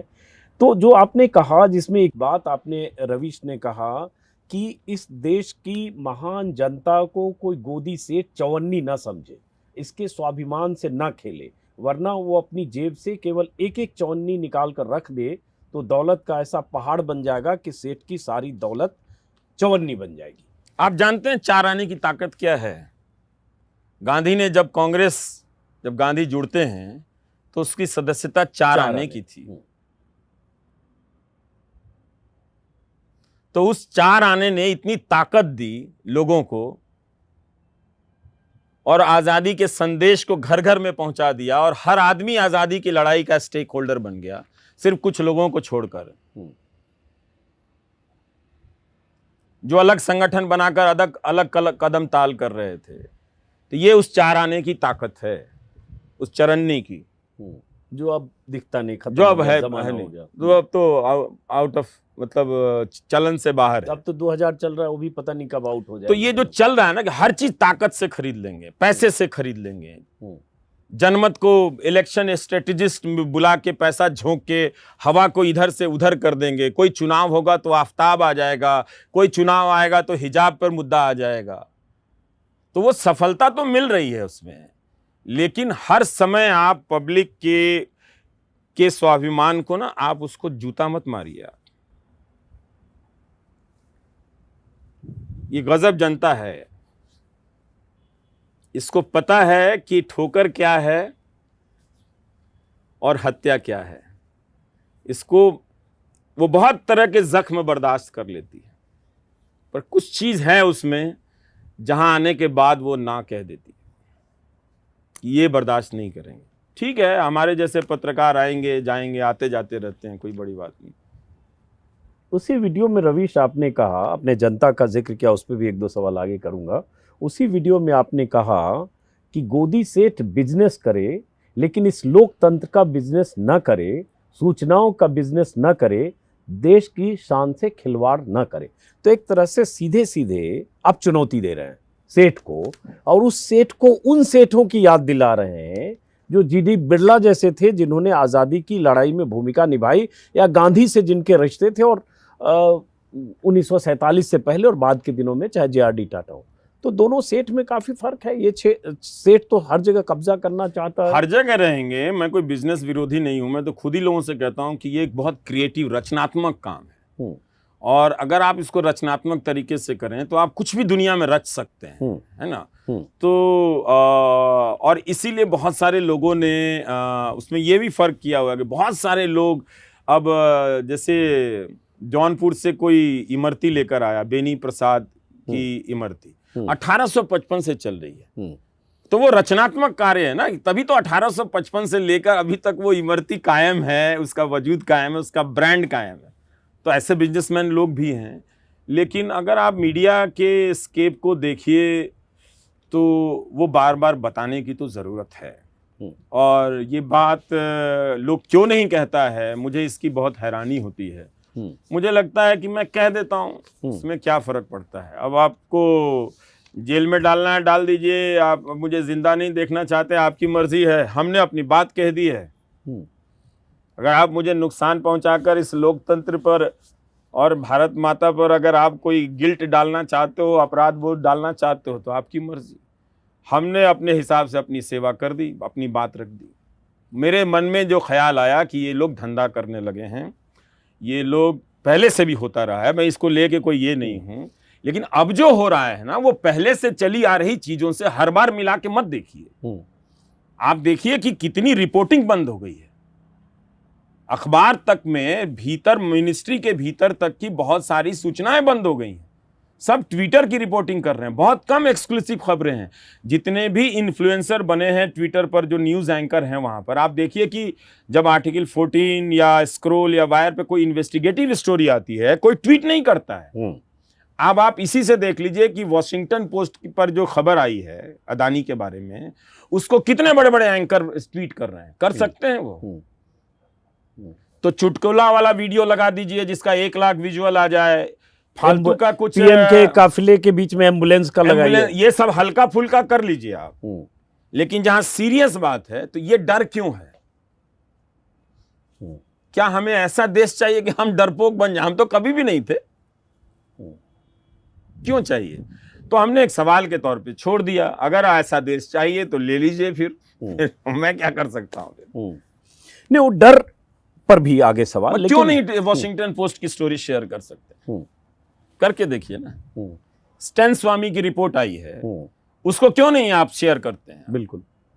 और कैसे उनकी डेथ हुई, एक सिपर उनको नहीं दिया गया। और एनआईए उसके अगेंस्ट था। लैपटॉप में कितनी बार वॉशिंगटन पोस्ट में खबर छपी है। कोर्ट ने संज्ञान, कोर्ट तो लेना चाहिए था कि कितनी सीरियस बात है ये। बार बार इस तरह की रिपोर्ट क्यों आ रही है कि लैपटॉप में बाहर से कुछ, बाहर से उनके लैपटॉप में, आपके फोन में ये सब चीजें कल प्लांट कर दी जाए और 4 साल के लिए जेल में बंद कर दिया जाए कि हम कोई देश के खिलाफ साजिश कर रहे हैं। तो सामने ही हुआ ना ये सारी चीजें, और ये टेक्नोलॉजी से संभव है, तो इस देश में बहस क्यों नहीं हो रही है? बड़े बड़े एंकर देख रहे हैं, उन्होंने उस खबर को हाथ तक नहीं लगाई, ये डरे हुए हैं, और वो ज्ञान देंगे हमारे ऊपर और जर्नलिज्म पे। तो ठीक है, आप जर्नलिज्म में हैं, सबको ही है, सबको ही रहेगा, जैसे से रहेगा। मेरी जितनी समझ थी हमने समय पे हिसाब से बोला, मेरी भी बहुत सारी कमियां हैं, आप उससे बहस करते रहिए, बात कीजिए, ठीक है। अब हम पूर्व पत्रकार हैं। नहीं, पूर्व पत्रकार नहीं हो, आप डिजिटल पत्रकार हो। हम तो डिजिटल पत्रकार, आने वाला समय अब डिजिटल का है। अब तो हम कुछ भी कर सकते हैं, हमने आसमान की तो बात ही नहीं की, अब तो मैं कुछ भी कर सकता हूँ। और ऐसे भी आप सरकार से सवालों का सिलसिला आपने कई साल चलाया, लेकिन आप 2014, 15, 16, 17 के उनके वायदों की ही लिस्ट आप देख लो तो 100 स्मार्ट सिटी बन जाना चाहिए था, गंगा सफाई हो जानी चाहिए थी। कंपटीशन हुआ था मेरठ में, लोग आइडिया देने लगे थे कि उनके स्मार्ट सिटी में क्या क्या होगा, और अखबारों में छपा करता था कि स्मार्ट सिटी प्रतियोगिता, और यार लोग जा रहे सीरियसली। तो अब जाकर उन अखबारों को अगर आप निकालिए कि मेरठ के अमर उजाला में स्मार्ट सिटी को लेकर कैसी कैसी कल्पनाएं चल रही थी, अंत में क्या हुआ? बिहार में भी था, मुजफ्फरपुर और लेकिन रवीश, फिर बात तो ये है ना कि वो 100 स्मार्ट सिटी हो, गोद लिए हुए गांव, आपको याद होगा कि आदर्श गांव कहा गया, आदर्श गांव गोद लेंगे, गोद लिया भी, छोड़ भी दिया। आज वो गोद लिया हुआ गांव किस हाल में है, नहीं है। कम से कम उनके सांसद तो बना देते। सही बात है। तो वो ऐसी लिस्ट लंबी है रवीश, लेकिन इन सवालों को आप उठाएं या डिजिटल पर कोई उठाए या हम जैसे लोग उठाएं, लेकिन जनता क्या गंभीरता से ले रही है, ये ज्यादा बड़ा सवाल है। और उन सवालों के आधार पर जनता को राय शुमारी या राय बना रही है, ये और बड़ा सवाल। ये लड़ाई है। जनता को नेता अपनी तरफ से एक अलग दिशा में ले जाना चाहता है, साहित्यकार जनता को एक अलग तरीके से संवेदनशील बनाना चाहता है, उसी बीच में कोई फिल्मकार आ जाता है जो बहुत तरह की अश्लीलताओं के साथ जनता को कहीं और बहा के लेके चला जाता है। तो कुछ भी फिक्स नहीं है, वो लगातार जनता जो है वो हवा की तरह बहती चली जा रही है, तो वो कहीं जाएगी कहीं आएगी। इसका मतलब ये नहीं कि साहित्यकार लिखना छोड़ दे, पत्रकार पूछना छोड़ दे और फिल्मकार फिल्म बनाना छोड़ दे, क्योंकि जनता सिर्फ राजनीतिक एक ही तरह के राजनीतिक फैसले की तरफ जा रही है। वो पहले भी जाती रही है, आगे भी जाती रहेगी। अभी ये दौर कुछ दूसरा है, उसमें बहुत सारे संस्थाओं की भूमिका है, हम लोग सब देख ही रहे हैं अपने आसपास में। पर हमें अपना काम करते रहना चाहिए। अगर लोग अपना काम ना करते तो कोई गणेश शंकर विद्यार्थी नहीं होता तो गांधी 1917 में चंपारण नहीं गए होते। कोई पीर मोहम्मद मुनीस नहीं होते जो चंपारण से रिपोर्ट कर रहे थे। अगर वो नहीं करते तो गणेश शंकर विद्यार्थी को पता नहीं चलता कि चंपारण में क्या चल रहा था। और वो उन छपी हुई खबरों को देखकर गांधी इरादा नहीं बनाते कि चंपारण चलना ही चाहिए। तो इसलिए हमारा अतीत ये कहता है कि हमें अपना काम करते रहना चाहिए। ठीक है, लेकिन यहां से भविष्य की अगर बात करें तो रवीश, दिखता है कि कुछ चीजें बदल रही हैं या आपके भीतर भी हताशा लगती है? जैसे मैं कहूं तो कई बार हताश होते हैं कि दीवार में सिर मारने जैसा है, आप कुछ भी कहते समझाते रहो। वो जैसे होता है ना, बिहार में कहावत है, पंचों की बात सिर माथे खूंटा यही गड़ेगा। बात तो सही कह रहे हैं सर, रोजगार, नौकरी, तेल, डीजल, पेट्रोल सब चीज है, लेकिन फिर भी लगता है ऐसा है, लेकिन ऐसा हो नहीं सकता है। उम्मीद रखनी चाहिए, और वो उम्मीद का कोई अगर आप डेडलाइन दे देंगे तो बहुत मुश्किल है, बहुत मुश्किल है। हमने इतनी सघनता के साथ इस तरह से कभी बात भी तो मीडिया को लेकर नहीं होती थी ना। मीडिया जो दिखाता था लोग वही सच मान लेता था। अब ठीक है, उतना सारा गोदी मीडिया को करोड़ों लोग देखते हैं, ये बात तो सच है ही, लेकिन वो लोग भी कहीं जाके सीना तान के पब्लिक में नहीं बोल पाते हैं। बहुत सारे लोग जो मुझे नहीं देखते हैं वो भी पब्लिक डिस्कोर्स में कहते हैं हम तो रवीश को देखते हैं। हाँ, नहीं, वो कहते होंगे, वो कहते होंगे, वो कहते हैं, तो उन्हें भी मालूम है कि वो क्या कर रहे हैं। मैं बस इतना ही कहना चाहता हूं कि क्यों गोदी मीडिया देखकर आप देश को शर्मिंदा कर रहे हैं? मत देखिए। इससे आसान किसी भी देश के लिए आप क्या कर सकते हैं? टीवी नहीं देखना है बस। नहीं, ये बात तो आप कई सालों से कह रहे हैं। इसमें तो ना कपड़े गंदे होंगे, ना आपका बीपी बढ़ेगा, ना आप बीमार पड़ेंगे, रात को अच्छी नींद आएगी। बहुत लोगों ने टीवी देखना बंद कर दिया अजीत जी, मेरे कहने के बाद। मुझे लगा था कि कोई नहीं सुनेगा, लेकिन बहुत लोगों ने बंद कर दिया। ऐसे बहुत सारे लोग मिलेंगे जो टीवी नहीं देखते हैं। अच्छे लोग हैं जो टीवी नहीं देखते हैं। शायद वही लोग हैं जो शाम के वक्त अब OTT प्लेटफॉर्म पे चले गए हैं और वहां एक नया बिजनेस है। अब जो शाम है वो सिर्फ न्यूज़ की शाम नहीं है, न्यूज़ भी एक एलिमेंट है, लेकिन अब हर दर्शक की जो शाम है वो कई तरह की शाम है उस माध्यमों में ही। हालांकि मैं चाहता हूं कि उन माध्यमों से वो उनकी मात्रा कम हो, लोग थोड़ा टहलें, ज़्यादा करें, बीमार कम पड़ें, लेकिन फिर भी इसलिए पता है कि अच्छे दर्शक कहीं और चले गए हैं। और कुछ दर्शक अब आपके YouTube पर आएंगे, आपके वीडियो देख रहे हैं। हाँ, मैं कर पाऊंगा तब तो, मतलब उतना अच्छा कर पाऊंगा तब तो। कि जैसे डर का जिक्र रवीश आपके भाषण में, आपके लेखन में, सेमिनार में, हर जगह बहुत हुआ है। वो डर का जिक्र करते हुए आप ट्रोल की बात करते हैं, जो आपको गालियां देते हैं उनकी बात करते हैं, उन चेतावनियों की बात करते हैं, धमकियों की बात करते हैं। किस बात का डर लगता है आपको? वो डर का स्केल क्या है? वो आया बहुत धीरे धीरे, जब ट्रोलिंग से शुरू हुआ, किसी भी बात को तोड़ फोड़। देखिए, हमेशा याद रखना चाहिए, बिल्कुल हमको आपको कोई फर्क नहीं पड़ता है, नहीं पड़ना चाहिए, लेकिन वो सिंपल ट्रोल नहीं है। वो जो कहते हैं अंत में वही होता है वो। और उसी ट्रोलिंग की वजह से, उसी नेचर के अभियान की वजह से कई लोगों की सड़कों पे जान गई है, भले हमारी आपकी ना गई हो। तो वो धीरे धीरे आया, एक तरह से माहौल में जहर फैलाया गया। वो अपने आसपास जहां आप गुजर रहे हैं, जहां कहीं जा रहे हैं, वहां लोग भी उसी तरह से बिहेव करने लगे, करते भी हैं उस तरह से आके। तो वो एक डर घुसता है। फिर लोग आपको बताना शुरू कर देते हैं कि ये लाइन मत लिखो, ये मत बोलो, केस हो जाएगा, ये मत करो नहीं तो वो ट्रोल कर देंगे, ये मत करो नहीं तो नोटिस आ जाएगा, फिर बैन कर देंगे, तरह तरह। तो बहुत तरह के डर, मतलब एक पहले होता था कि हम कोई स्टोरी करेंगे तो एडिटर को 10 सवाल का जवाब देना पड़ेगा। अब लगता है कि एडिटर भी तो वही हो गया, ट्रोल हो गया है, तो वो अब सारा सवाल बाहर वाले जो ट्रोल हैं उनको जवाब देना पड़ रहा है। तो वो एक हाईजेक तो हो ही गया है। वो डर बहुत वाजिब है। वो सिर्फ डर मेरा डर नहीं है, वो डर आपका, आपके भीतर का डर महसूस करके आ गया, लोगों के भीतर का डर महसूस करके आ गया, समुदाय के भीतर का डर महसूस करके आ गया, बहुत सारे जेन्युइन लोगों के भीतर का डर महसूस करके आ गया। तो सबका डर मेरा डर भी बनता चला गया धीरे धीरे धीरे करके। और जिस तरह का आघात था वो साधारण तो नहीं था किसी पर भी। आघात मतलब? आघात, मानसिक आघात, शारीरिक आघात भी, बहुत सारे इंसिडेंट हैं जो मैं बताना नहीं चाहता। तो वो सारी चीजें भी हो रही थी बहुत वास्तविकता में भी। कुछ आपने कहीं जिक्र किया था, कहीं धक्का मुक्की या ऐसा? हाँ, बहुत तरह के हमले और इस तरह की चीजें। तो कोई वीडियो तो बनता ही रहता है, वो सारी चीजें, फोन पे गालियां, और दूसरों के बारे में तो पढ़ रहे थे ना कि दूसरों के बारे में ऐसा कर दिया, किसी और रिपोर्टर के बारे में पढ़ रहे हैं कि फील्ड में उसके साथ हुआ है। तो एक जगह तो हम घिर ही गए थे, पता नहीं वहां से वापस लौट पाते कि नहीं लौट पाते, लेकिन निकल आए खैर किसी तरीके से। तो वो धीरे धीरे चीजें बन जाती हैं। चलिए ठीक। हाँ, तो सब चलता रहा ये सब। तो मुझे लगा कि बहुत लोग जो हैं वो डर से बोल नहीं रहे हैं। तो मुझे लगा कि फिर कहना चाहिए कि भाई इस डर से लड़ो, बोलो इस डर से। ऑपोजिशन के लोग डर से नहीं बोलते थे, उनके भीतर भी डर फैल गया था। जबकि कितनी ही बार लोकप्रिय नेता इस देश में पैदा हुए, कितने ही लोकप्रिय नेता शानदार मेजॉरिटी लेकर आए और पूरा हंगामा मचा दिया, और लेकिन कोई इस तरह से घबराया नहीं कि कोई उनके आने से कोई जान चली जाएगी या हम अब लिख बोल नहीं सकते, पढ़ नहीं सकते हैं। ये तो 14 के बाद ही हुआ ना। 14 के बाद ये भी हुआ कि जैसे स्वभाव से आप ऐसे भी शायद थोड़े एकाकी रहने वाले आदमी हैं। आपने कई बार कहा आप हाँ, अकेले में रहते हैं, आप बहुत ज्यादा पार्टीबाजी या बहुत ज्यादा इधर उधर।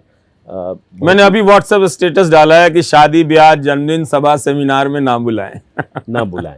तो आप इन सब से थोड़ी दूरी पहले भी बनाते रहे, लेकिन ये भी बदलाव हुआ होगा कि एक होता है चुना हुआ एकाकीपन, कि हमने इस एकाकीपन को चुना, एक होता है थोपा हुआ एकाकीपन, कि ऐसी स्थितियां बन जाए कि आपके आसपास के परिवेश के लोग दूसरे नजरिए से आपको देखने लगे और एलियन की तरह या आपको अलग मानने लगे, क्योंकि आप उनकी तरह से नहीं सोच रहे हो जैसे वो सोच रहे हैं, जिनकी सोच में कुछ नफरत है, कुछ कट्टरपंथ है, कुछ कहीं मोदी भक्ति है या अलग अलग आयाम है।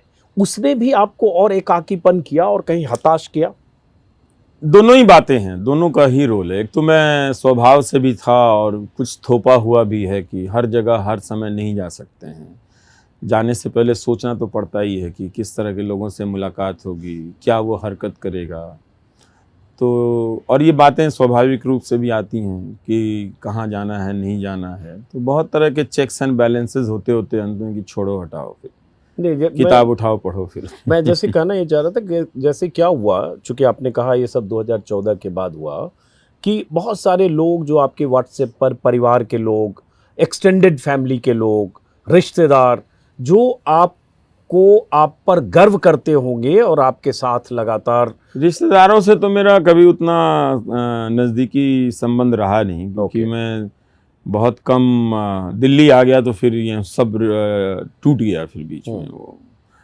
तो लेकिन परिवार के लोग तो मोटा मोटी साथ ही हैं, मतलब ऐसा नहीं है कि उनसे तो काफी सपोर्ट मिला मुझे फैमिली के लोगों से। जैसे बहुत के परिवारों में हुआ, एक्सटेंडेड फैमिली में, खासतौर से माँ बाप भाई बहन में नहीं होता है कि लोगों में ऐसी मोर्चेबंदी और लामबंदी होगी सोच के स्तर पर, विचार के स्तर पर, दूरी बन। एक्सटेंडेड फैमिली में भी हुआ हमारे यहाँ, लेकिन जो कोर फैमिली ग्रुप है उसमें ऐसा नहीं हुआ। सब एक तरह के लोग अभी भी कायम है। हाँ, मतलब उस तरह से वो लोग काफी, मुझे मालूम नहीं वो किसको वोट देते हैं, लेकिन वो मेरे लिए थोड़ा सा थोड़े चिंतित तो रहते ही हैं और साथ भी देते हैं वो लोग। एक आरोप रवीश बहुत सारे लोग जो आपके आलोचक हैं वो भी लगाते हैं। मैं जब 2 दिन से थोड़ा ट्विटर क्या गूगल पर देख रहा था कि डर को आप बहुत ज्यादा चिन्हित करते हो और क्योंकि वो बहुत ज्यादा हो भी गया था ना, और अतिरंजित कर देते हो डर को। नहीं, अतिरंजित नहीं है, कम बताता हूं, तभी तो आपको घटनाएं नहीं बताई मैंने,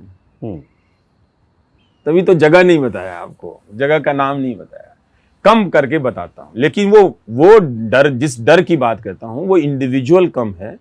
एक डेमोक्रेसी के भीतर एक डर तो आ ही गया था, वो टूटा है थोड़ा, लोग अब बोलते हैं कम से कम। वो डर सत्ता पोषित डर है, उसी का डर है। तो ये वो लोग हैं जो खुद नहीं बोलते हैं डर से, लेकिन वो डर को ही क्वेश्चन कर रहे हैं कि नहीं, डर नहीं है। तो अगर आपको डर नहीं है तो आप वॉशिंगटन पोस्ट वाली स्टोरी शेयर कीजिए ना, स्टैन स्वामी वाली स्टोरी शेयर कीजिए। मेरे कहे हुए डर की बात को गलत साबित करने से अच्छा है कि आप स्टैन स्वामी की रिपोर्ट जो वॉशिंगटन पोस्ट में आई है नेहा मसीह की, आप उसको शेयर कर दीजिए। तो आप उतना तो कर लीजिए कम से कम, या वो सवाल उठाकर देखिए। हाँ, जो बहुत जरूरी है, जो फिर आप फिर मैं भी देखूंगा कि अच्छा इतना डर नहीं है। मैं देखूं कौन करता है जरा सा। तो ये पहले तो यही होता था ना कि एक कोई बड़ी खबर आती थी, हम आप सब कहते थे कि यार वहां एक्सप्रेस की स्टोरी देखो, या हिंदुस्तान की स्टोरी देखो, या उसकी स्टोरी देखो, पत्रिका की देखो, या फिर वार्ता भारती की स्टोरी देखो, लोकमत की स्टोरी देखो, इतनी बड़ी है, उसका फॉलो अप करो। अब तो ऐसी बड़ी खबरें आती हैं, सब छोड़ के भाग जाते हैं। ये क्या है? 2010, 11, 12, 13, 14 अगर देखोगे आप, तो उस दौर में UPA 2 के खिलाफ कोई भी जो लोग ये पोस्ट लिख रहे हैं कि डर को अतिरंजित किया, उन्हीं के पोस्ट पर जाके आप चेक कर लीजिए कि वो सरकार से संबंधित जो क्वेश्चन करने वाली खबरें कितना शेयर कर। चूंकि आप डर का जिक्र बार बार करते हो और कई बार आप ब्लॉग में, वेबसाइट पर, अपने टीवी शोज में, व्हाट्सएप पर आने वाले मैसेजेस का जिक्र करते हो, कई बार आपने स्क्रीनशॉट शेयर किया जिसमें गालियां भी थी, जिसमें आलोचना से कई कदम आगे जाकर धमकियां भी थी। तो उनका सिलसिला व्हाट्सएप पर NDTV से विदाई के बाद थमा है, कम हुआ है, कहीं खुशी है, नहीं कहीं गम है?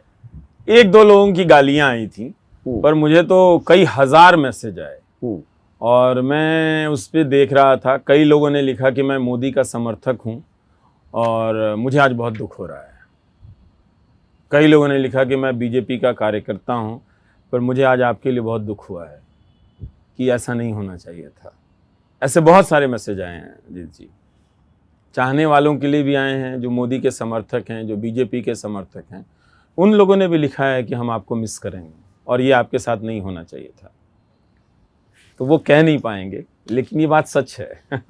आप उनसे कभी निजी बातचीत में पूछ सकते हैं, वो बता देंगे, वो कह देंगे कि हाँ गलत हुआ। तो ये तो कामयाबी है ना कि इतने 20, 25, 27 सालों का हासिल है कि इतने लोग चाहने वाले हैं। तो कभी जब अकेले होते होगे रवीश, तो अपने पर थोड़ा गर्व भी होता होगा कि हाँ मैंने ये पा लिया। ये नहीं होता है सचमुच, मतलब नहीं, कभी तो होता होगा कि मैंने ये पा लिया। मतलब हम क्या बताएं आपको, देखिए रमन मैक्से से मिला तो मैं आया और काम करने लग गया, तो मैंने उसकी कोई पार्टी भी नहीं दी। और वो फिलीपींस में बहुत सारे तोहफे मिले थे हमें वहां पे, तो वो बैग अभी तक खुला नहीं है, वो बैग बंद ही रह गया क्योंकि वो हम काम करने लगे प्राइम टाइम में और उसकी दूसरी जिंदगी नहीं, तो वो वैसे के वैसा रखा हुआ है। तो और वो अवार्ड माँ भी देखी तो 1 साल के बाद देखी वो, मतलब ऐसा भी नहीं कि कहीं घर में सामने रखा हुआ है या ये है इस तरह से।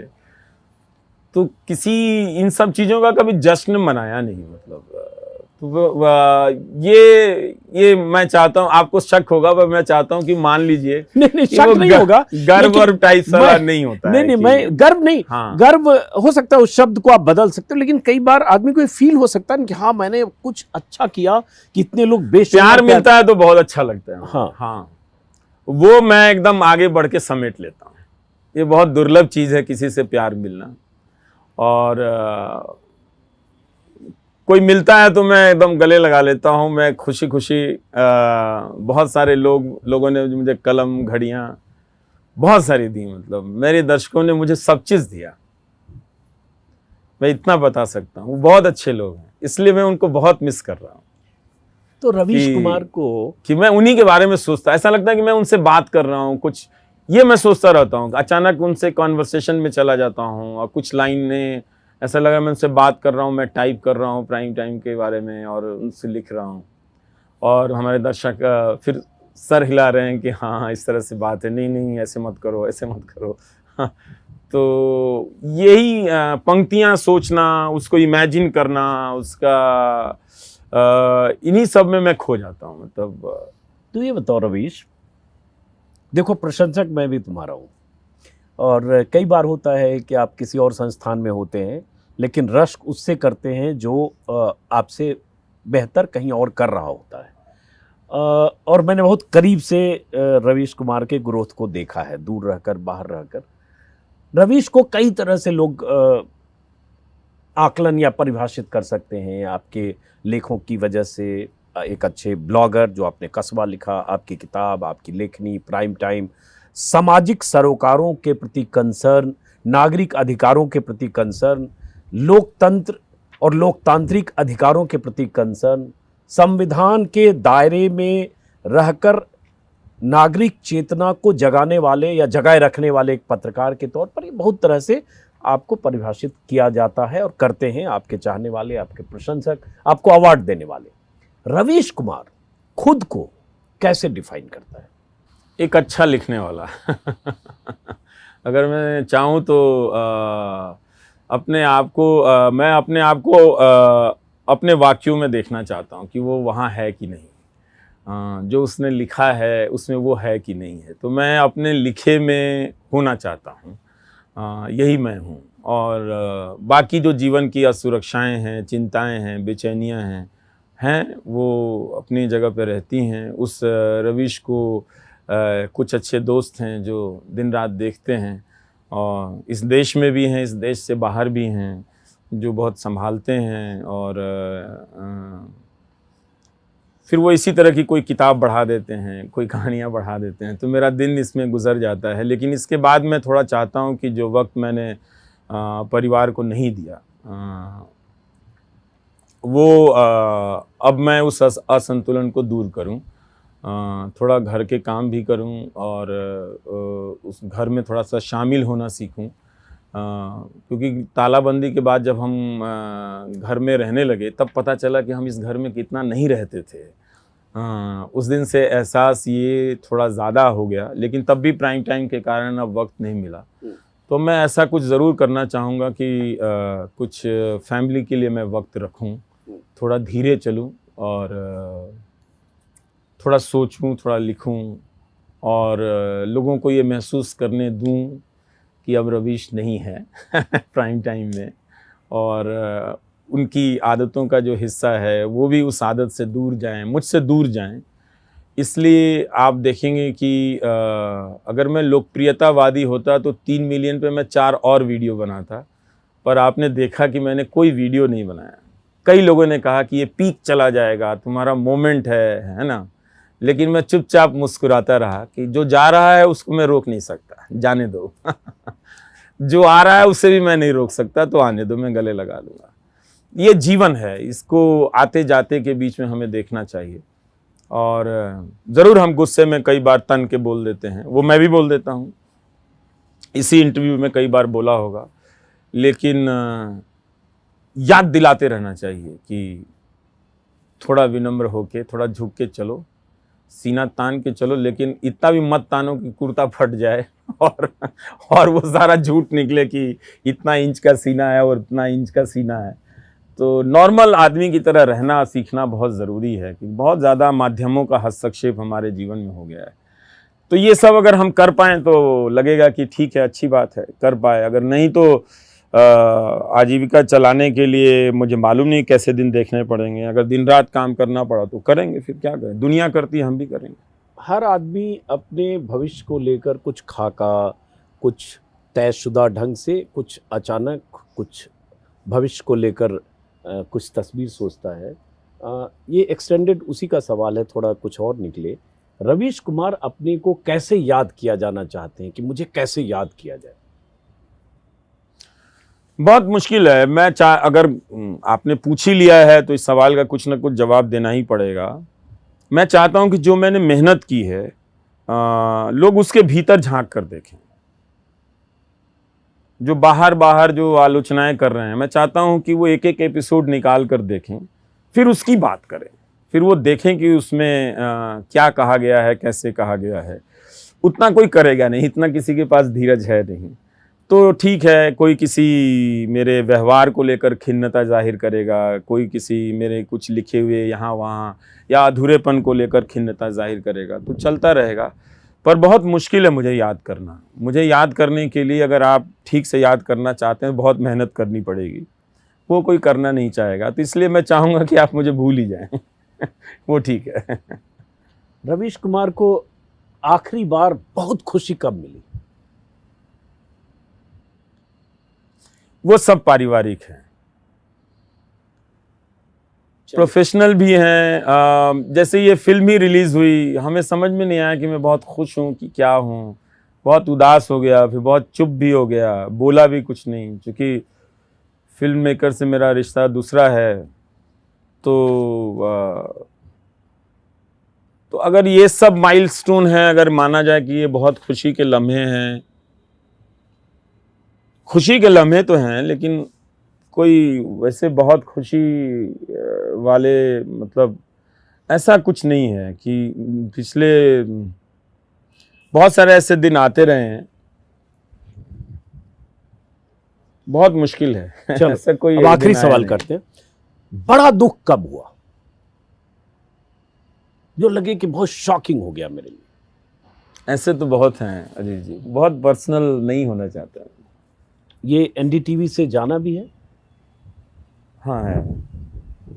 देखिए, मेरा जीवन गुजरा है यहाँ। मैं चिट्ठी छांटता था, यहाँ ग्रुप एडिटर बना। जब मेल आया तो, और ऐसा नहीं कि कोई मैं जाए कोई हड़काने वाला ग्रुप एडिटर, मैं किसी को बताया भी नहीं कि मैं ग्रुप एडिटर हूँ। मैंने घर में भी नहीं बताया कि ऐसा कोई मेल आया है। तो ये भी नहीं कोई मैं सेलिब्रेट कर रहा हूँ या कोई मुझे बुलाकर सेलिब्रेट कर रहा है। तो जिस दिन वो मेल आया तो मुझे लगा मुझे तो इसकी ज़रूरत ही नहीं थी। ये क्यों आया, किसने भेजा है? मैं इनबॉक्स बंद करके सो गया मैं कि इसकी अब मुझे क्या ज़रूरत है, इसकी तो कोई ज़रूरत नहीं है। इसलिए आप मुझे प्रोफाइल बायो में ये सब कहीं लिखा हुआ नहीं, मैं भी पहली बार जाना पता चलेगा संपादक। मैं जानता था मैनेजिंग एडिटर हुआ। आप ही के उससे मुंह से सुना जब वीडियो में, तो मैं भी लगा कि अच्छा ये कब हुआ। तो वो मेल देखा था मैं तो ऐसा भी नहीं था कि मैं कोई बुलाया कि चलिए आइए मीटिंग करते हैं हम चैनल का ये डिज़ाइन, क्योंकि मैं समझ गया था कि बाकी सहयोगी अपनी नियति के रास्ते चल रहे हैं, मैं अलग रास्ते चल रहा हूँ, तो मैं अलग ही चलूँगा। रवीश, आपने जिंदगी में बहुत कुछ हासिल किया, बहुत कुछ हासिल मतलब दर्शकों का प्यार, लाखों लोगों का इस तरह से आप पर भरोसा, इन 27 साल के सफ़र में, खास करके बीते 20 सालों में। लेकिन यहाँ से जब अपने माजी में झांकते हो, अतीत में, तो कभी लगता है जिंदगी से कुछ शिकायत भी है? हाँ, मतलब इतना पॉपुलर नहीं होता तो अच्छा होता, क्योंकि मेरा सुख, मेरे होने का जो सुख था कि दोपहर में जब घर में लोग सो जाते थे तो मैं गाड़ी लेकर किसी भी मोहल्ले में चला जाता था और किसी चाय की दुकान पे बैठ के लोगों को ऑब्जर्व करता था, देखता रहता था। तो जब से लोग मुझे देखने लगे, वो देखना बंद हो गया। तो मुझे लगता था कि वो बहुत बड़ी कीमत मैंने चुका दी। उससे मेरे अंदर हर दिन कुछ नया आता था, कुछ नया लिखना, बोलना, नए शब्द आते थे, बहुत मज़ा आता था। उसका सुख बहुत अलग है। मतलब एक तस्वीर ही लगाता था, लगता था कि वो मैं अकेले कहीं गया हूँ, शाहदरा में भटक रहा हूँ, और ऐसे ही गाड़ी लगा के किसी मोहल्ले की तरफ देख के मैं पैदल चलता रहता था, देखता रहता था। तो वो सब चीज़ें तो अब नहीं कर सकते हैं। शायद कुछ दिनों में जब लोग मुझे भूल जाएंगे तो मैं फिर से कर सकता हूँ। और लेकिन मेरा मन बहुत करता है कि कहीं जाएं और देर तक बैठे रहें, लोगों से ट्रेन में चलते रहें, और मैं लोगों की कहानियाँ सुनूं और उनकी कहानियाँ लिख दूं, और उनको पता ना चले कि मेरे बगल में कोई रवीश कुमार लेटा हुआ था। और या सफर कर रहा था। लोग मुझसे बहुत खुल के बात करते हैं, ये तो है, देखते ही पूरा घर का सारा सामान खोल देते हैं कि लीजिए ये देखिए। बहुत अच्छा लगता है कि कितना ट्रस्ट है लोगों का मेरे ऊपर। वो सब कुछ दिखाते हैं, अपना बैंक बैलेंस बताने लग जाएंगे, कभी कुछ बताने लग जाएंगे, फिर घर के झगड़े बताने लग जाते हैं। बड़ा अलग तरीके का संबंध बना दर्शकों के साथ। इसलिए मैंने वो वीडियो उन दर्शकों के लिए बनाया कि मैं आपकी वजह से, ये सिर्फ कहने की बात नहीं थी, कोई विनम्रता में प्रकट किया गया आभार नहीं था, ये उस प्रोसेस का सबसे बड़ा हिस्सा था कि मुझे सिर्फ और सिर्फ दर्शकों ने बनाया है, और मैं ये क्रेडिट मैं किसी के साथ शेयर नहीं कर सकता। ये केवल और केवल दर्शकों का है, बाकी दूसरी सारी चीजें उसमें सहायक हैं। मुख्य भूमिका मेरे दर्शकों की है मुझे बनाने में, और ये विनम्रता की बात नहीं है। वो अगर नहीं होते तो मेरे जैसे लोगों को से छुटकारा पाना बहुत आसान हो जाता। वो हैं, इसलिए मुझसे छुटकारा पाने के लिए हजारों करोड़ की डील करनी पड़ती है। दर्शक हैं इसलिए। हाँ, इसलिए मुझे बनाया उन्होंने, मुझे टिका कर रखा उन्होंने। आखिरी सवाल, अपनी जिंदगी में जो जिंदगी जी चुके आप या जो बीत चुकी, उसमें से कुछ चीज बदलने का स्कोप होता आपके पास, काल्पनिक सवाल है, हाँ, तो क्या आप बदल देते? मैं कुछ बदलता अपनी निजी जिंदगी में। मैं थोड़ा काम और जीवन का बेहतर संयोजन करता, थोड़ा खाना बनाना सीखता, बच्चों को बनाकर खिलाता, पत्नी के काम में मैं मदद करता, जो मैं नहीं कर सका जिसकी वजह से उन पर ज़्यादा बोझ आया। ये सब अच्छी बातें नहीं हैं। ये इस तरह का बहीखाता किसी की ज़िंदगी में नहीं होना चाहिए। पर अब मैं उसकी भरपाई करने की कोशिश करूँगा। मुझे लगता है कि अभी भी मेरे पास वक्त है, हालांकि बहुत बड़ा वक्त जा चुका है, पर अगर हम कर पाएँ तो मुझे बहुत संतोष होगा। और अगर मैं यही अपने अतीत की ज़िंदगी में थोड़ा बदलना चाहता हूँ कि काश मेरे पास कुछ वक्त है, मैं फैमिली के साथ बैठा हुआ हूँ, मैं कुछ खा रहा हूँ, उनको बनाकर खिला रहा हूँ, जिससे आप लोगों को बनाते देखता हूँ तो मुझे बहुत रश्क होता है कि काश मुझे ये आता। लेकिन जब तक मैं ये सब सीखता तब तक मेरी भूमिका कहीं और लिख दी गई थी और मैं वो निभाने चला गया।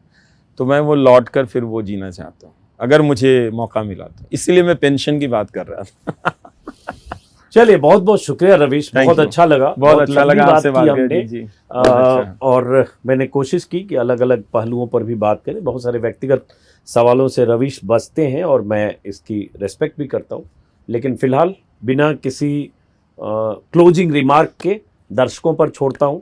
आप देखिए, समझिए उस शख्स को जिसको आप 20 सालों से सराहते और प्यार करते रहें। और इन्होंने तो नहीं कहा, इनकी मोडेस्टी है, लेकिन मैं आज फिर कह रहा हूँ जो मैंने पहले कहा कि इस वीडियो को देखते वक्त रवीश कुमार ऑफिशियल के नाम से जो इनका यूट्यूब है उसको सब्सक्राइब कीजिए। पेज आपने फेसबुक का नया बनाया रवीश? नहीं, वही है, रवीश का पेज है। पहले से पेज है रवीश का पेज? हाँ, रवीश का पेज इनका फेसबुक पेज है, उसको फॉलो करें, लाइक करें। और अब चूंकि एनडीटीवी में नहीं है, प्राइम टाइम का डेड एंड है, तो यहाँ से एक नए रवीश को शायद हम देख पाएंगे। अभी तो हमने दो संदेश देखा है, तो देख ही पाएंगे। तो अभी बहुत वक्त है। फिलहाल आप सबको नमस्कार। आप भी इस इंटरव्यू को देखिए और अपनी प्रतिक्रियाएं अजीत जी के यूट्यूब चैनल पर ज़रूर लिखिए। आप देख भी रहे हैं, बहुत अच्छा है कि ये एक वक्त है कि आप सब आगे आएं। और जिस तरह से पैसा, ताकत, सब कुछ न्यूज़ चैनलों के साथ खड़ा हुआ है और वो एक हथियार बना है आपकी आवाज़ को दबाने का, आप उसके विरोध में खड़े हों। बहुत आसान तरीका है, गोदी मीडिया देखना छोड़ दीजिए, यूट्यूब चैनल देखिए। शुक्रिया, नमस्कार।